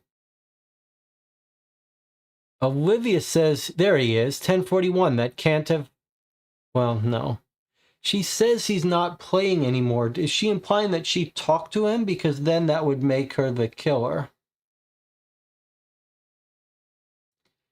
Jamie says 1022 must have been when they switched roles.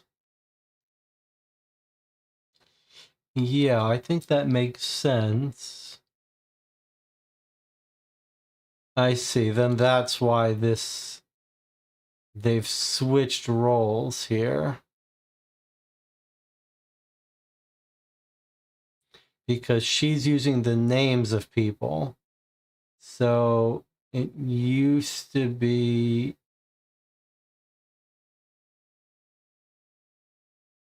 that Dawn was Jackie,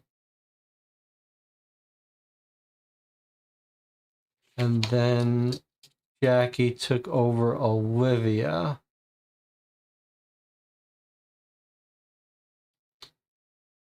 So I think this is saying this is Jackie now. That's why they were saying Mary can sing later. So Mary takes over Dawn's role late in the evening.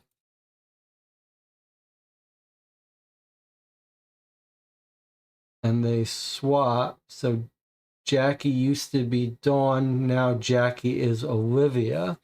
And at 1041, Jackie, Olivia, is claiming that Avery isn't playing anymore.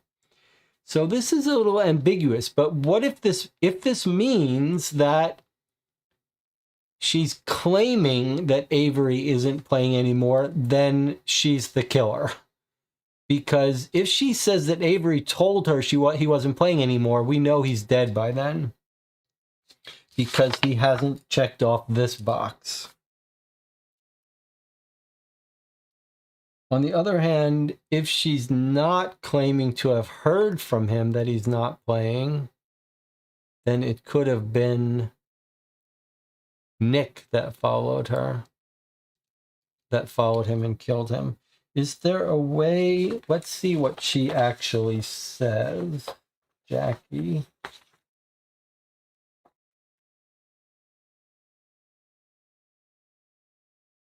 She told Rich that he's looking at the stuff.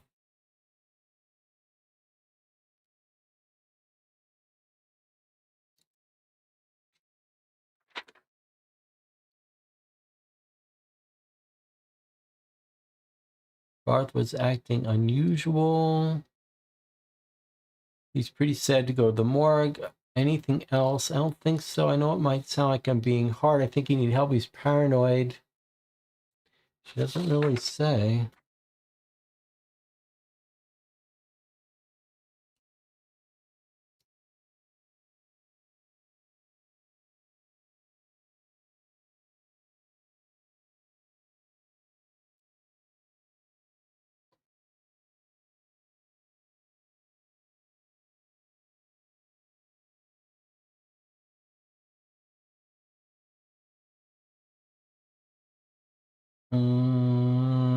Too confused to follow that. Did anyone else besides Rich say that multiple people checked on Garth? I think multiple people did say it, but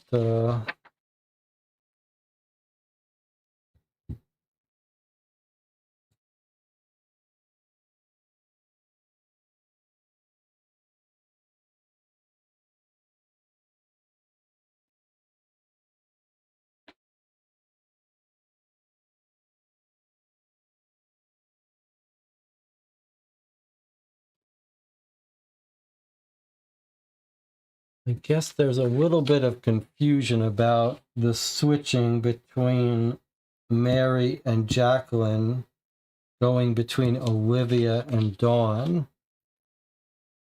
But I think we can answer that pretty clearly.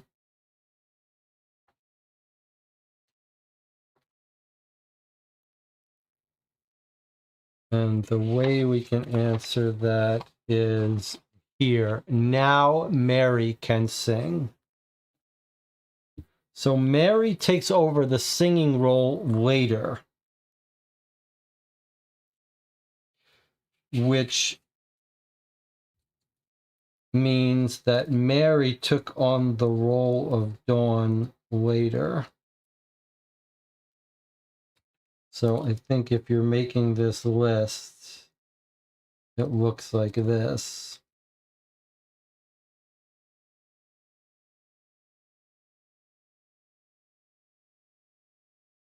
That early Jackie was Dawn the singer, and later Mary is Dawn the singer.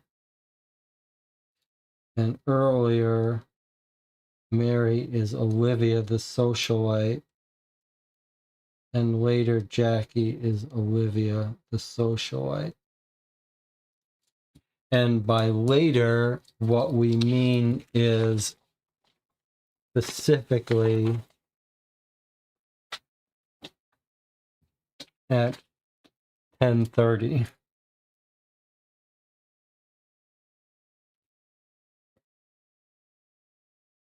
That's when they swap, and at 10:40, Cheryl's getting them confused.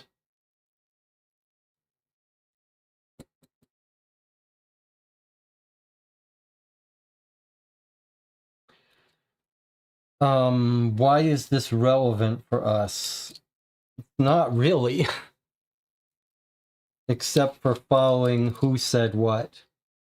So at 10:40, it's Jackie who says Avery's not playing anymore.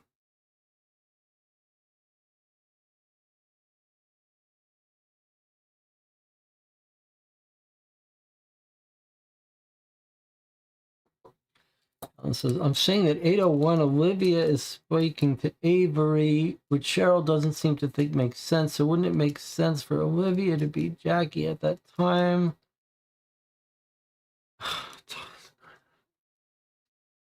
I don't know how you can imagine what they're talking about. Doesn't it make more sense? Didn't we make sense of it by saying they're talking about the game? Now we think we're talking about blackmail. I don't see any reason why. No one is blackmailing anyone. No one is blackmailing anyone. He wants the secrets to come out. There's no blackmail. He wants this box to get open and the secrets of this company to come out.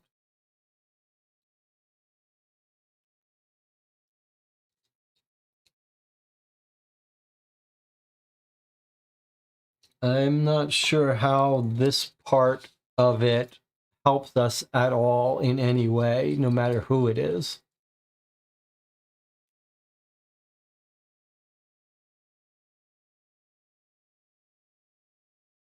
From the notes that he was going to reveal, we know that Jacqueline has a motive, Rich has a motive, and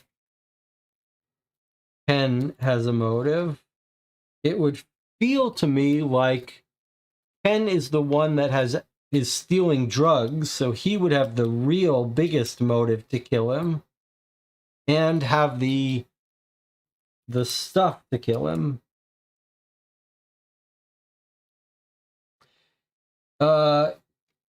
Here's an idea. Okay, here's my theory now.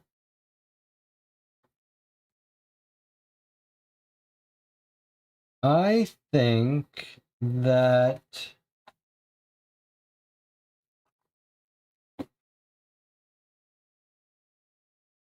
I wonder if Ken is making the cocktails as the bootlegger. Does he make a cocktail? And we know that our guy Garth is drinking quite a bit.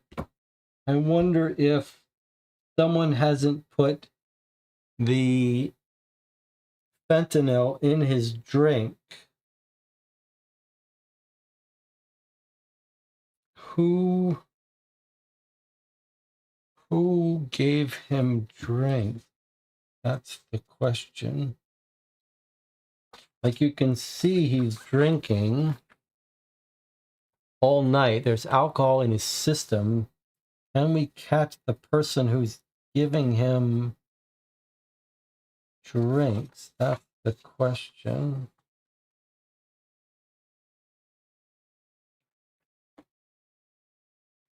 Ken claims he was in the bathroom when he was sent to the garage. Is there any way we can catch him in a lie? It's...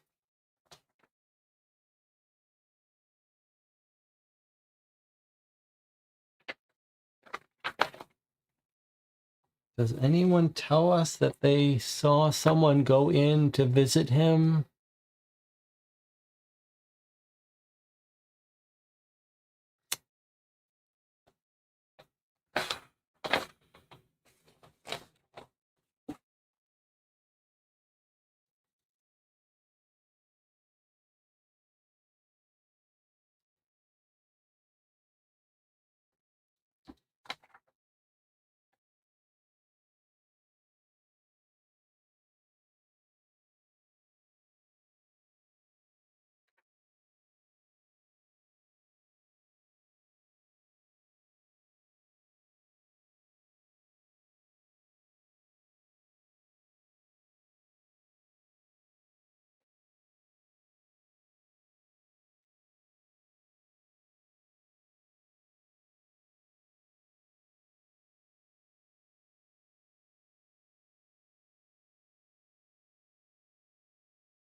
A couple of people went in there. Mary found him.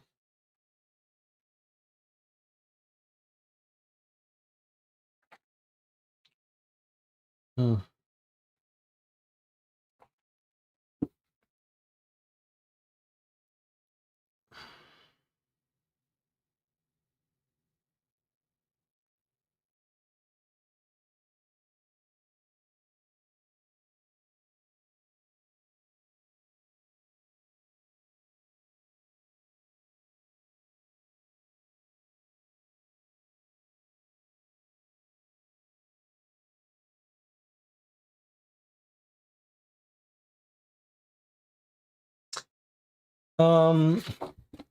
It feels to me like the key is that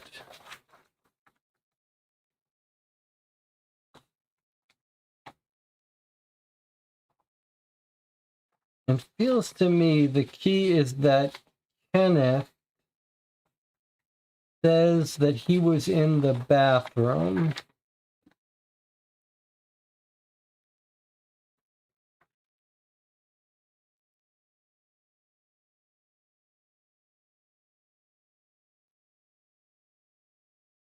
He says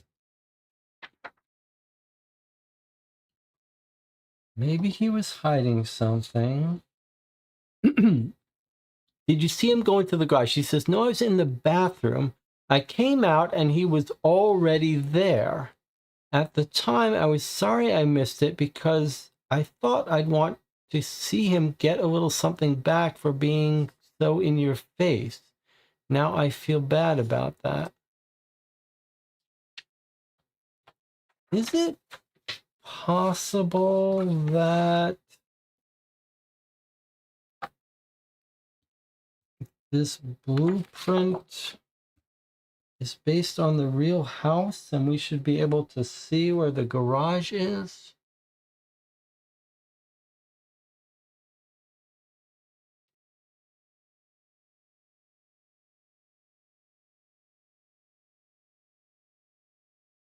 What are we missing on this rated 3 out of 5 game? Why is this so difficult?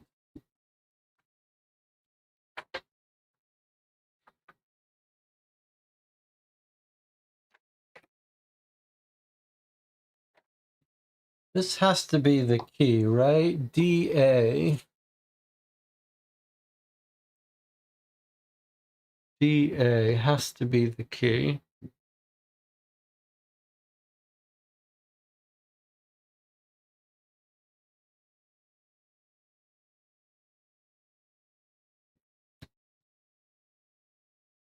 Surely he wouldn't have written the name of someone in the game.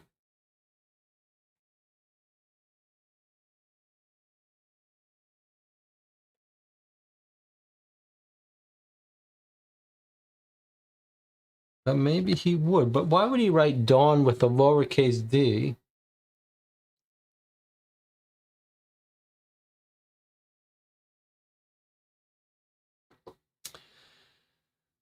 Okay, the chat's idea now is that Jackie is the killer.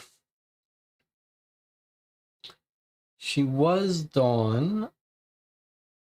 Then he tried to identify her with Dawn, but she switched roles to Olivia to hide her role.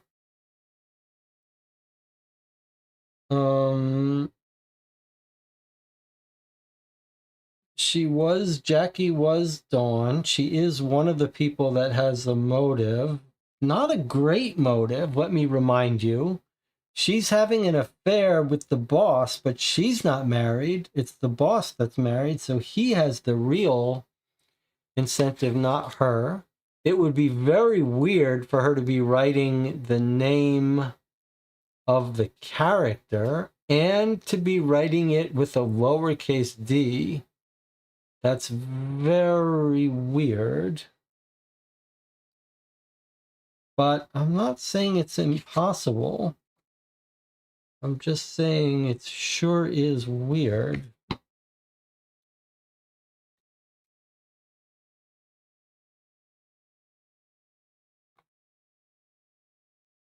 Well, let's take a break. We'll come back, and you can't take a chance. You can't guess at this game, though. You just read the envelope and read the solution.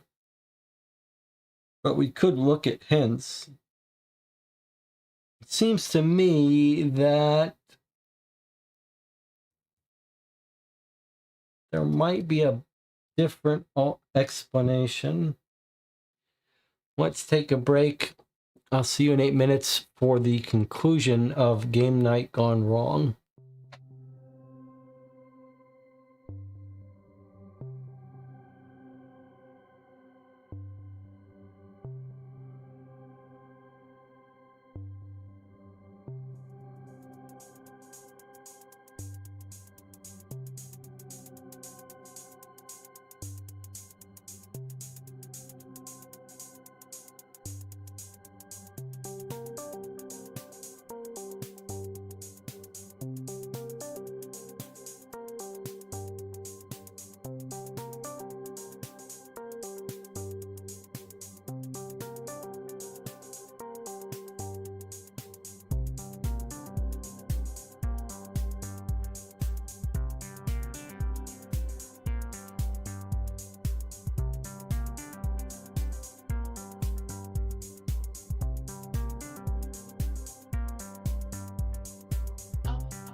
Well, we're back. We still have 15 viewers here.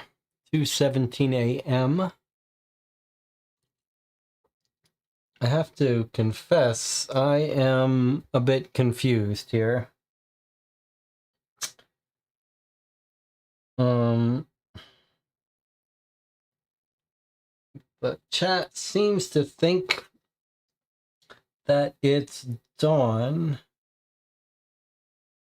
It's the person playing the role of Dawn who was Jackie. I think if you read this statement, the one thing that would convince me is Jackie is if you read this statement to be Olivia, who we think is Jackie, says Avery isn't playing anymore. So if you read this as meaning she just got out of talking to him and claims he said he's not playing, then that convicts the person playing Olivia, which is Jackie. But that timeline is not great because we think he had to have been killed before 10:30, and here she is at 10:41. 10:22, they're talking. Is there a way? Does anyone say that Mary went in there? Sorry, not Mary. That Jackie went in there at that time?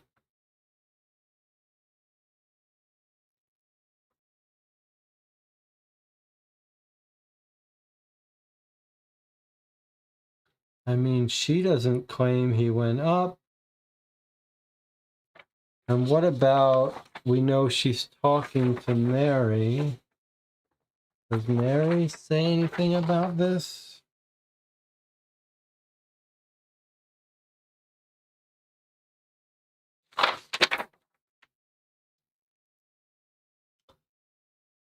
I don't see how we're supposed to I don't see how we're supposed to know these things to be sure about them. There's two other problems that this seems like the critical clue. The channel seems to think that he was writing the word Dawn, which is a character's name that Jackie was playing, yet it's written in lowercase, and it just seems a very odd thing for someone who's dying to be writing down the character name of the person who's killed him. On the other hand, I mean, maybe he's gotten into such the mood of this game where he only's supposed to use character names only, so maybe he tricked himself. Maybe he doesn't know these people that well, so he said, I'm going to use their name, but then why do it in lowercase?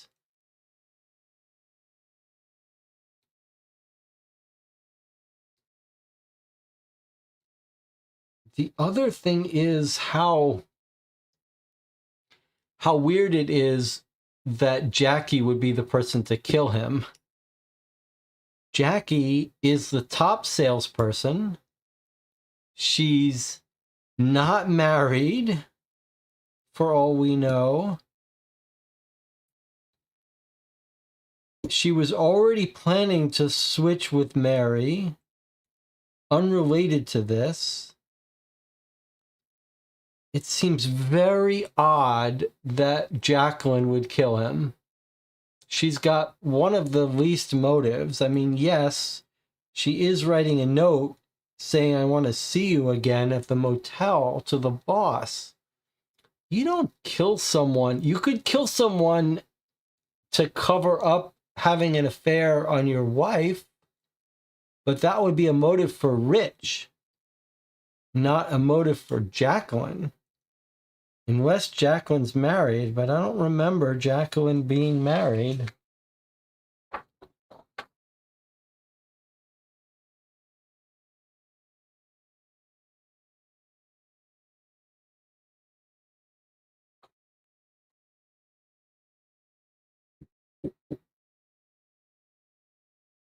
I also thought about, could he be writing this in his code? But TA would just be KH. I mean, K for Kenneth. So I like that, but H doesn't make sense.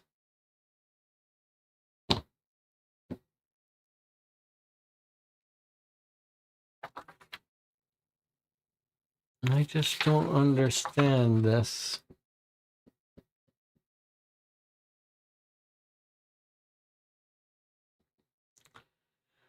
Who's a fraction away of his heart stopping, motor skills not working right. Jamie says, I'll be the outlier. I think it's Rich, and the DA is supposed to be DO for doctor. Wow, it can't be.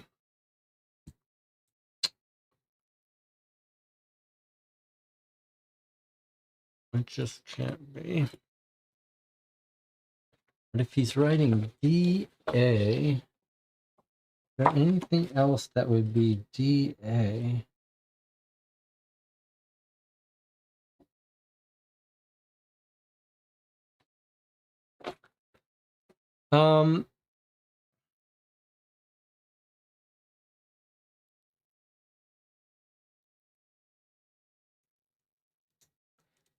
DA.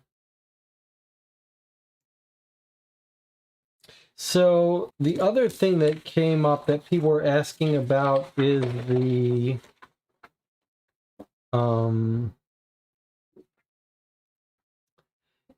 the forensic report.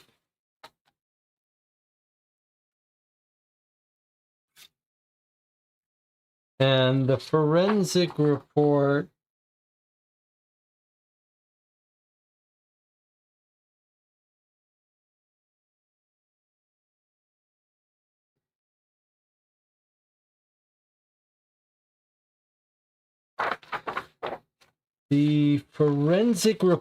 said he was injected by fentanyl. I'm not sure how that helps us, but it does say sample indicates patient injected lethal dose of fentanyl 5 minutes prior to death. But we were talking about fentanyl being a patch. So it is weird how they know it's injected and whether we should trust that.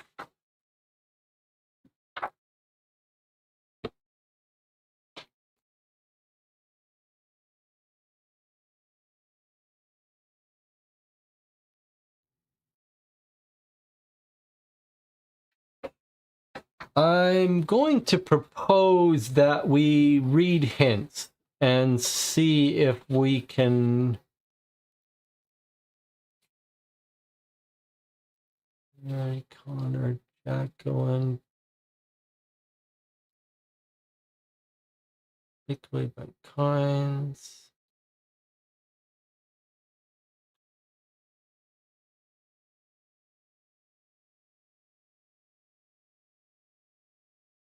So I propose that we read hints and see if we can, before we guess and open up the envelope. Jonathan says, maybe take a pre-hint vote. Yes, that's a good idea. Okay, so we're going to have a vote here. What's your best guess of who the killer is?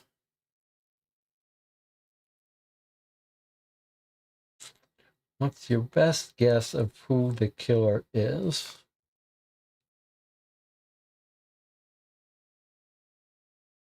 I guess I'm gonna say Jacqueline. Although I'm not happy about it. I'm definitely not happy about it. I don't feel like she has a good motive. I feel like Kenneth is a much better motive, but I don't... he says he was in the bathroom. No one seems to disagree with him about where he was. Are we supposed to believe his alibi? I don't know how we can know.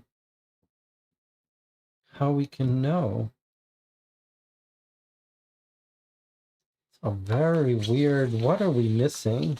And I don't like that DA lowercase would be for the name, but I don't know what else to do about it. No one even mentions Ken.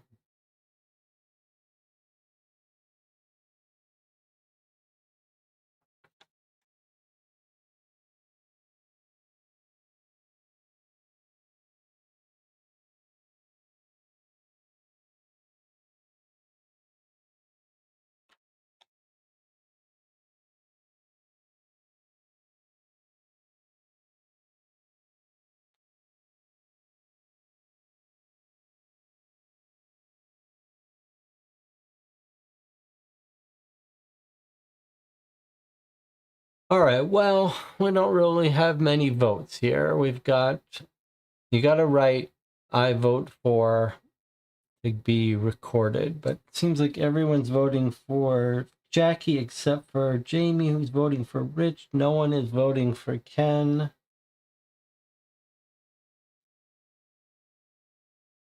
All right. We'll close the vote here. Everyone's on the record. Let's go look at the hints for this and let's see what we've got here before we open the solution. So if you're looking for hints, see the hints. If you're looking for the answers to a code or puzzle, we want reveals. All right, so we want hints. Let's see. Encoded document hint 1, encoded document hint 2. Who killed him? Where was he killed? What killed him? Locked box. So we've solved all that. Locked box contents 1 hint, contents 2 hit, character assignments. Character assignments. So nothing here looks all that useful except maybe game finish hint, but let's click on these and see if we've got them all. The interoffice memo medical aren't branded to evidence. It looks like Garth marked up the 2 documents and circled some important things. Okay, we figured that out. The word first, what type of first? Okay, we figured that out. You already know Garth is Cad Avery. Can you determine who Ken, Anna, Maria, Mary, and Bobby were playing? Christine's witness statement will help you identify her character. By process of elimination, you'll see Rich played the last remaining character. Ruffled a few feathers with his character assignments and special rules. Who didn't want to participate? The toxicology report shows Garth died between 9:45 and 10:45. He received the lethal injection less than 5 minutes before he died. With your newfound knowledge of the character assignments and timeline, who can you determine could have been with him during this time? I think we're going to end up being unhappy with this. I don't think I'm going to be happy with how it's decided who could be with him. I wonder if this game is going to tell us that Dawn and Olivia were talking all during this time. I'm prepared to be angry at this game, but all right. Let's see.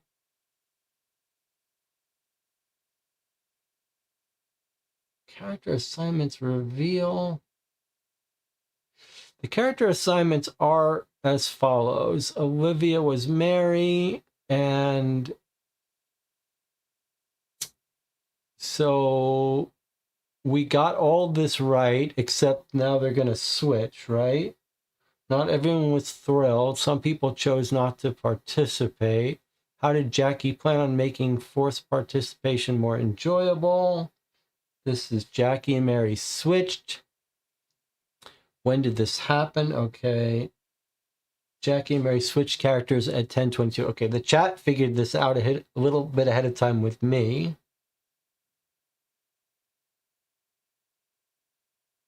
Well, let's click this, though. Jackie Burns is the killer. All right, so it just revealed to us the answer, which we didn't want it to reveal, but maybe that's what the reveals tell you. But this is basically what our guess was. All right, well, we've read it. Now let's see if it can justify it to us. We already took our vote, so we were already on the record. Those of us who guessed Jackie were right, although I was not happy about it. Let's see what the game tries to claim is how we knew it was Jackie.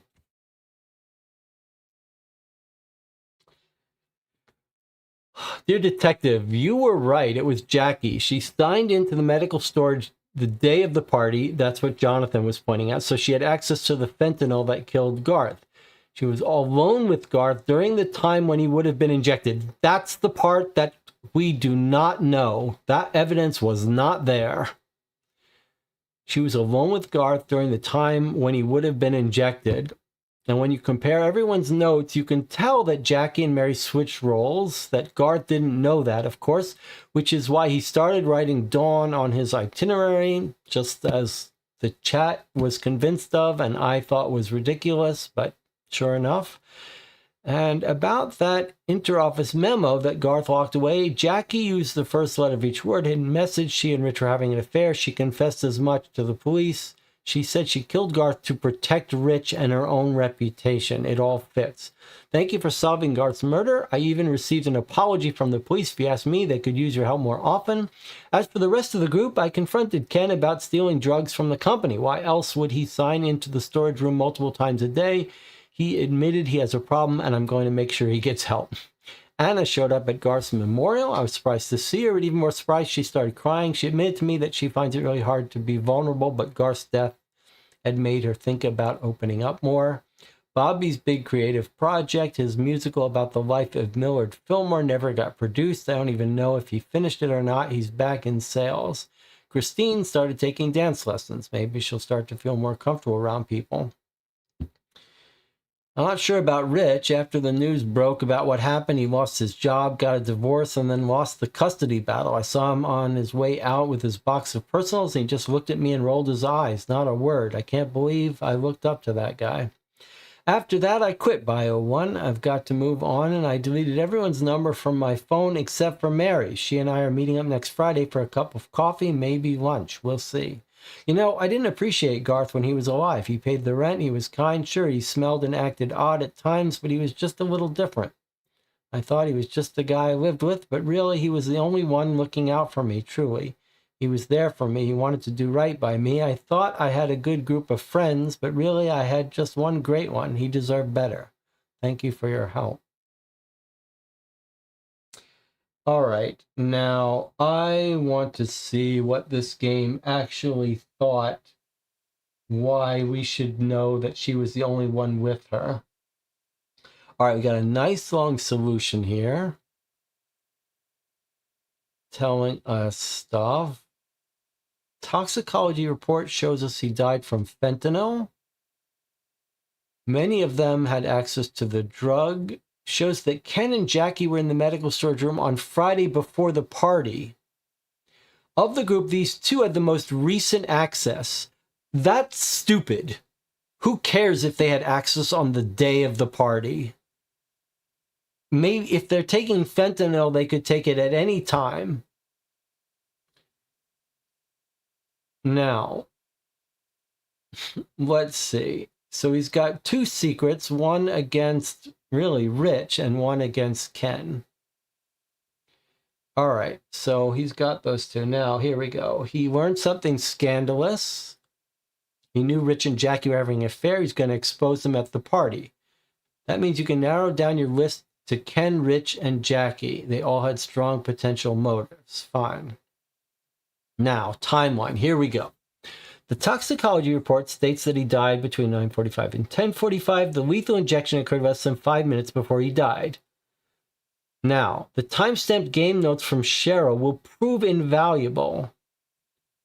Cross-referencing his game itinerary, Garth's special rules on each of the character cards, the game notes, and the witness statements will help you match up. Okay, we did that. Now, we go back to Cheryl's notes, which we all knew to look at. All right. So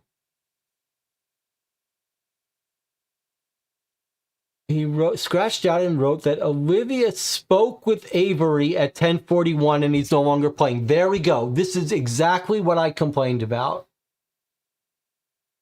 This is completely unreasonable.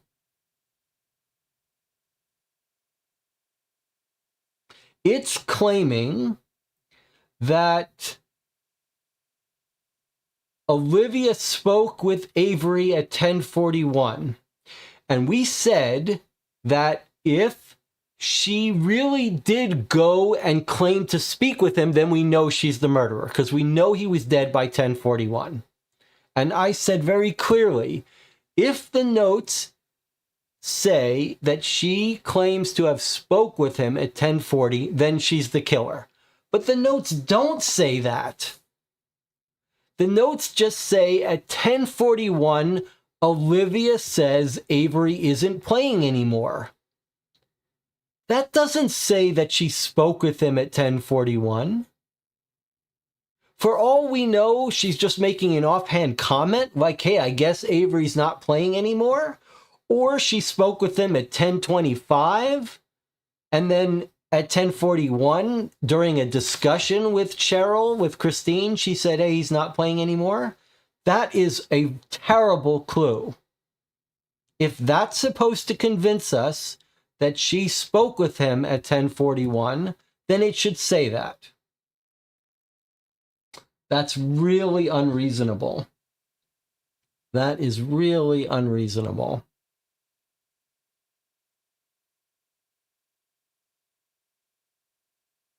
This is not true. This last paragraph, she wrote that Olivia spoke with Avery at 10:41. No, she didn't. No, she did not. If she had, we would know, we would have been easily convinced it was her. And then this whole thing about how he's writing the character's name in lowercase, that seems silly, but all right. And now it's telling us the motive. Jackie knew he had read her mail, uncovered her affair. She took a lethal dose, injected him, rejoined the party at 10:41 to tell everyone he wasn't playing anymore. All right, well, let's do our normal thing. We're going to take a 5-minute break, and we'll come back and we'll talk about the game. I'll see you in 5 minutes for the discussion.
All right, we're back to give our final thoughts on Game Night Gone Wrong, the latest small box standalone cold case game from Hunt the Killer. Let's see what the chat has to say. Jonathan says, I thought it was a decent experience, had a fun setup, components were thematic, well produced, character writing during the interviews with the detective were solid. Jamie says it was a great idea and set up with the game within a game. Thought they did a good job making you care about the victim. Many people felt a little guilty. I wasn't the biggest fan of some of the clue chains. We did manage to intuit them by the end. I think it would have been more fun for there to have been more narrative in the game within the game, more deduction within the story of the mystery. And I think the final puzzle was a little cartoony, could have been a bit tighter. I think the idea was you're supposed to have a nagging thought about why did he write DA, and then the aha moment. DJ Moneycut says, the dead guy's plan didn't make much sense to me. At best, he was going to get himself fired. Well, this was a very mixed and odd experience here. I agree with the chat that the setup for this game was very novel and fun. Actually, I say novel, but this kind of mirrors a little bit of the setup of the device, the vehicle used to tell this story. Matches quite a bit the Wealth of Murder case. In the Wealth of Murder, there was a little, it wasn't a game within a game, but kind of similar in that you had players playing roles and notes from them, and you had to figure out who was writing what notes.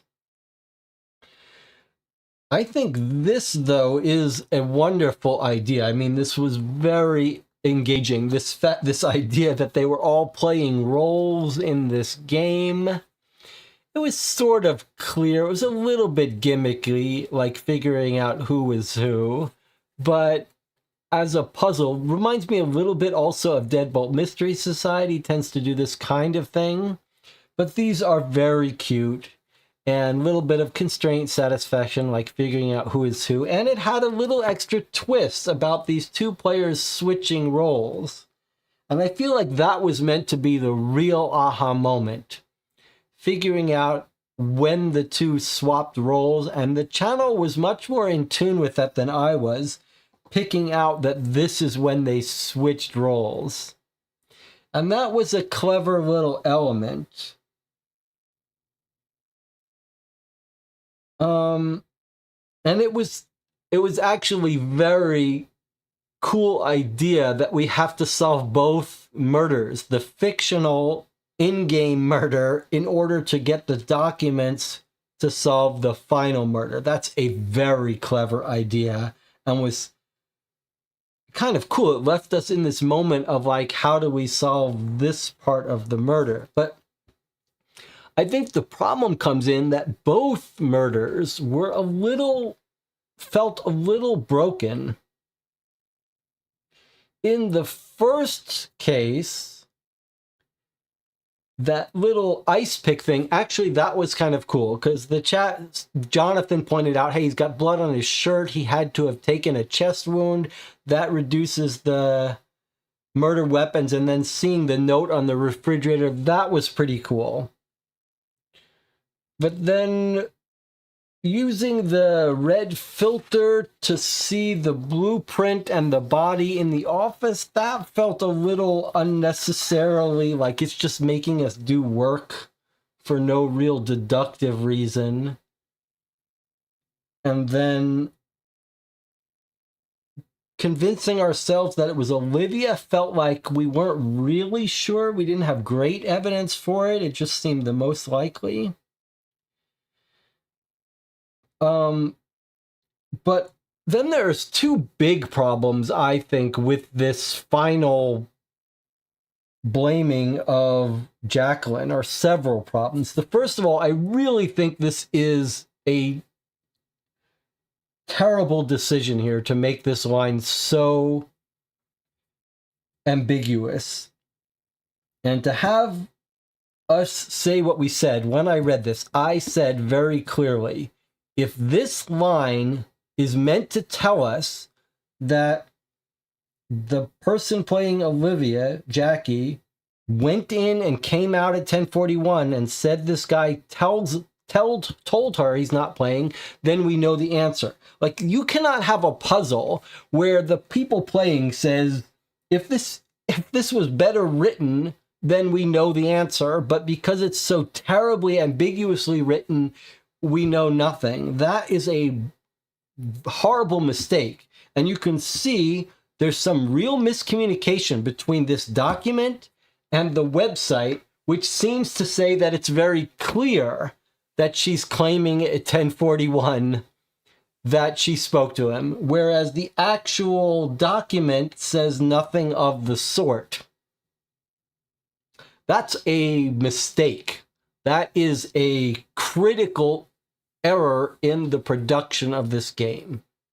Whether it's deliberate, whether they thought about it and decided to do it or not, that is a terrible decision, a terrible thing to have in your game. Have the critical clue be so badly written that it might totally invalidate the solution.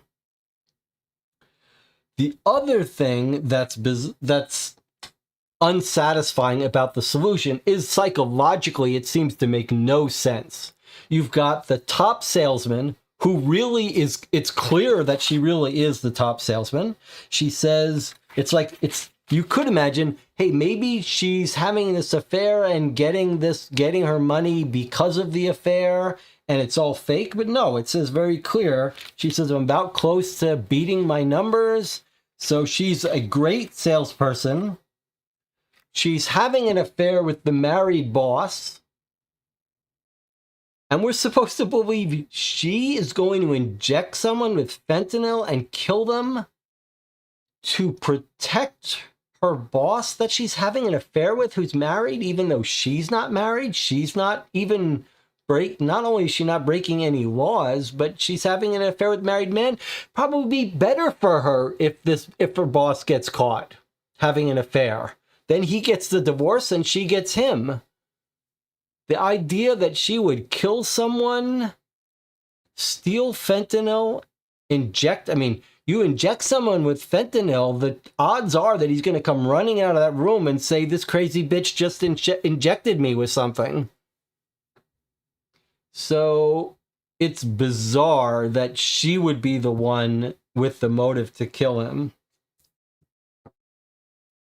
I think the other thing that's sort of disappointing, but is that my favorite clue here, maybe it's because I figured it out, was the clue about how this proves this guy was stealing, how we proved that Kenneth was stealing drugs by using an authorization code. That would have been a nice piece of evidence if his name wasn't circled and we just had to figure it out, but it was all for nothing. There was no point to it. I think there was also a weird thing about the in-game murder, like he stole the painting, he wanted to trade it for diamonds, but we think now that the two characters in the game, one traded the diamond, one wanted to steal it. That was a little weird too. And then there were a couple of alibis here that it was not clear at all whether we were supposed to believe them or not. Kenneth says he was in the bathroom during the murder. That seems like something that the game should have let us verify. Either he really was in the bathroom and he's eliminated, or he's lying and he's guilty. The idea that the game tells us that he says he's in the bathroom and no one confirms it, and it just was just laying it out there as something that's a non-item. So I think this one should get another round of development. This should get a second edition that fixes these things, because there's a lot to love here, but I think in its current state, it feels broken to me. And the DA in lowercase, I don't like that at all. But I guess on the other hand, you could say we did figure it out. Most of us guessed it was Jackie begrudgingly. I was not happy about it. maybe a better way to say the way I'm feeling about this is that it's a shame, because so much of this is really good, and it would take so little to fix this. That's really what I'm trying to say. It would take so little to fix this game.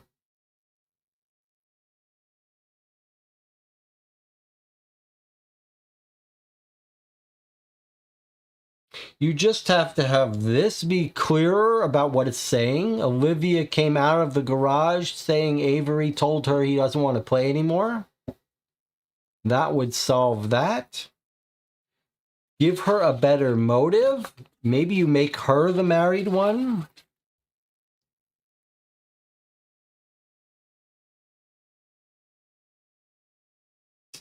Maybe you make someone confirm the alibi of Kenneth.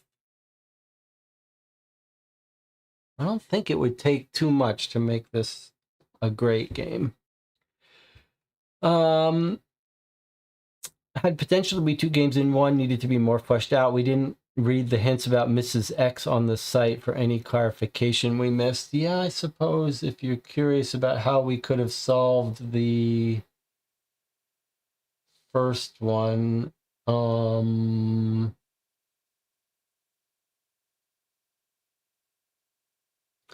green painting and a duet diamond were recently stolen. According to her character card, Olivia was obsessed with diamonds. Olivia killed Mr. Avery to get the duet diamond. That's kind of what we concluded, although the question is he trying to sell the painting for the diamond to a different person?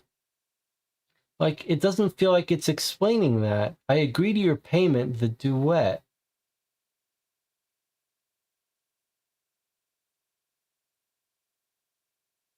How does he have the painting and the diamond? It's not saying it.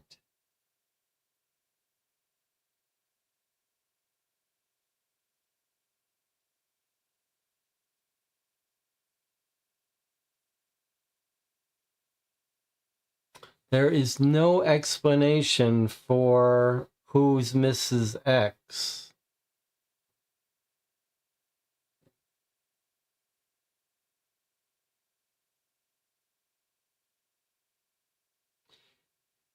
He invited everyone to dinner to share that he added something. Was he the only passionate collector?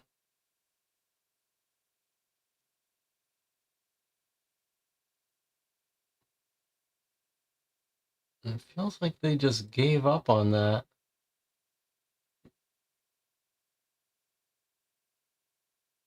Like, it doesn't say who's Mrs. X, and if it's...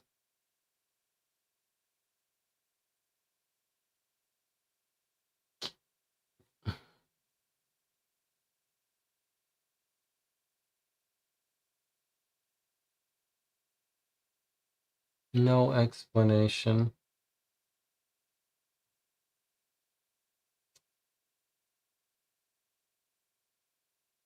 The decoder film, I guess that was the red... That was the red thing.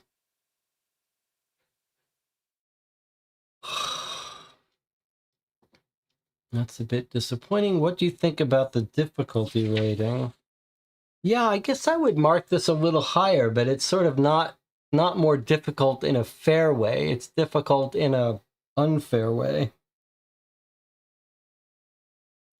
The cipher is clearly an easy difficulty level, but I guess I would probably rank this a little bit higher. But it's hard to say because I really am complaining about the solution.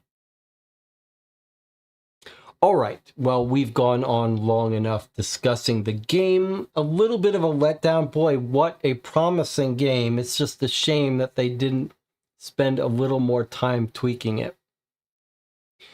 All right, we're going to sign off here at 3 a.m. We do have a 1 p.m. playthrough something scheduled for tomorrow. I'm not sure what it will be. It would be nice if I got a little bit of sleep before then. Thank you all for joining me. Thank you to the Patreon supporters who recently joined the channel to help pay for these games. I'll see you tomorrow at 1 p.m. or next week for a playthrough of Vantage and something else. Good work to everyone, says Jonathan, and I agree. All right, I'll see you guys next time.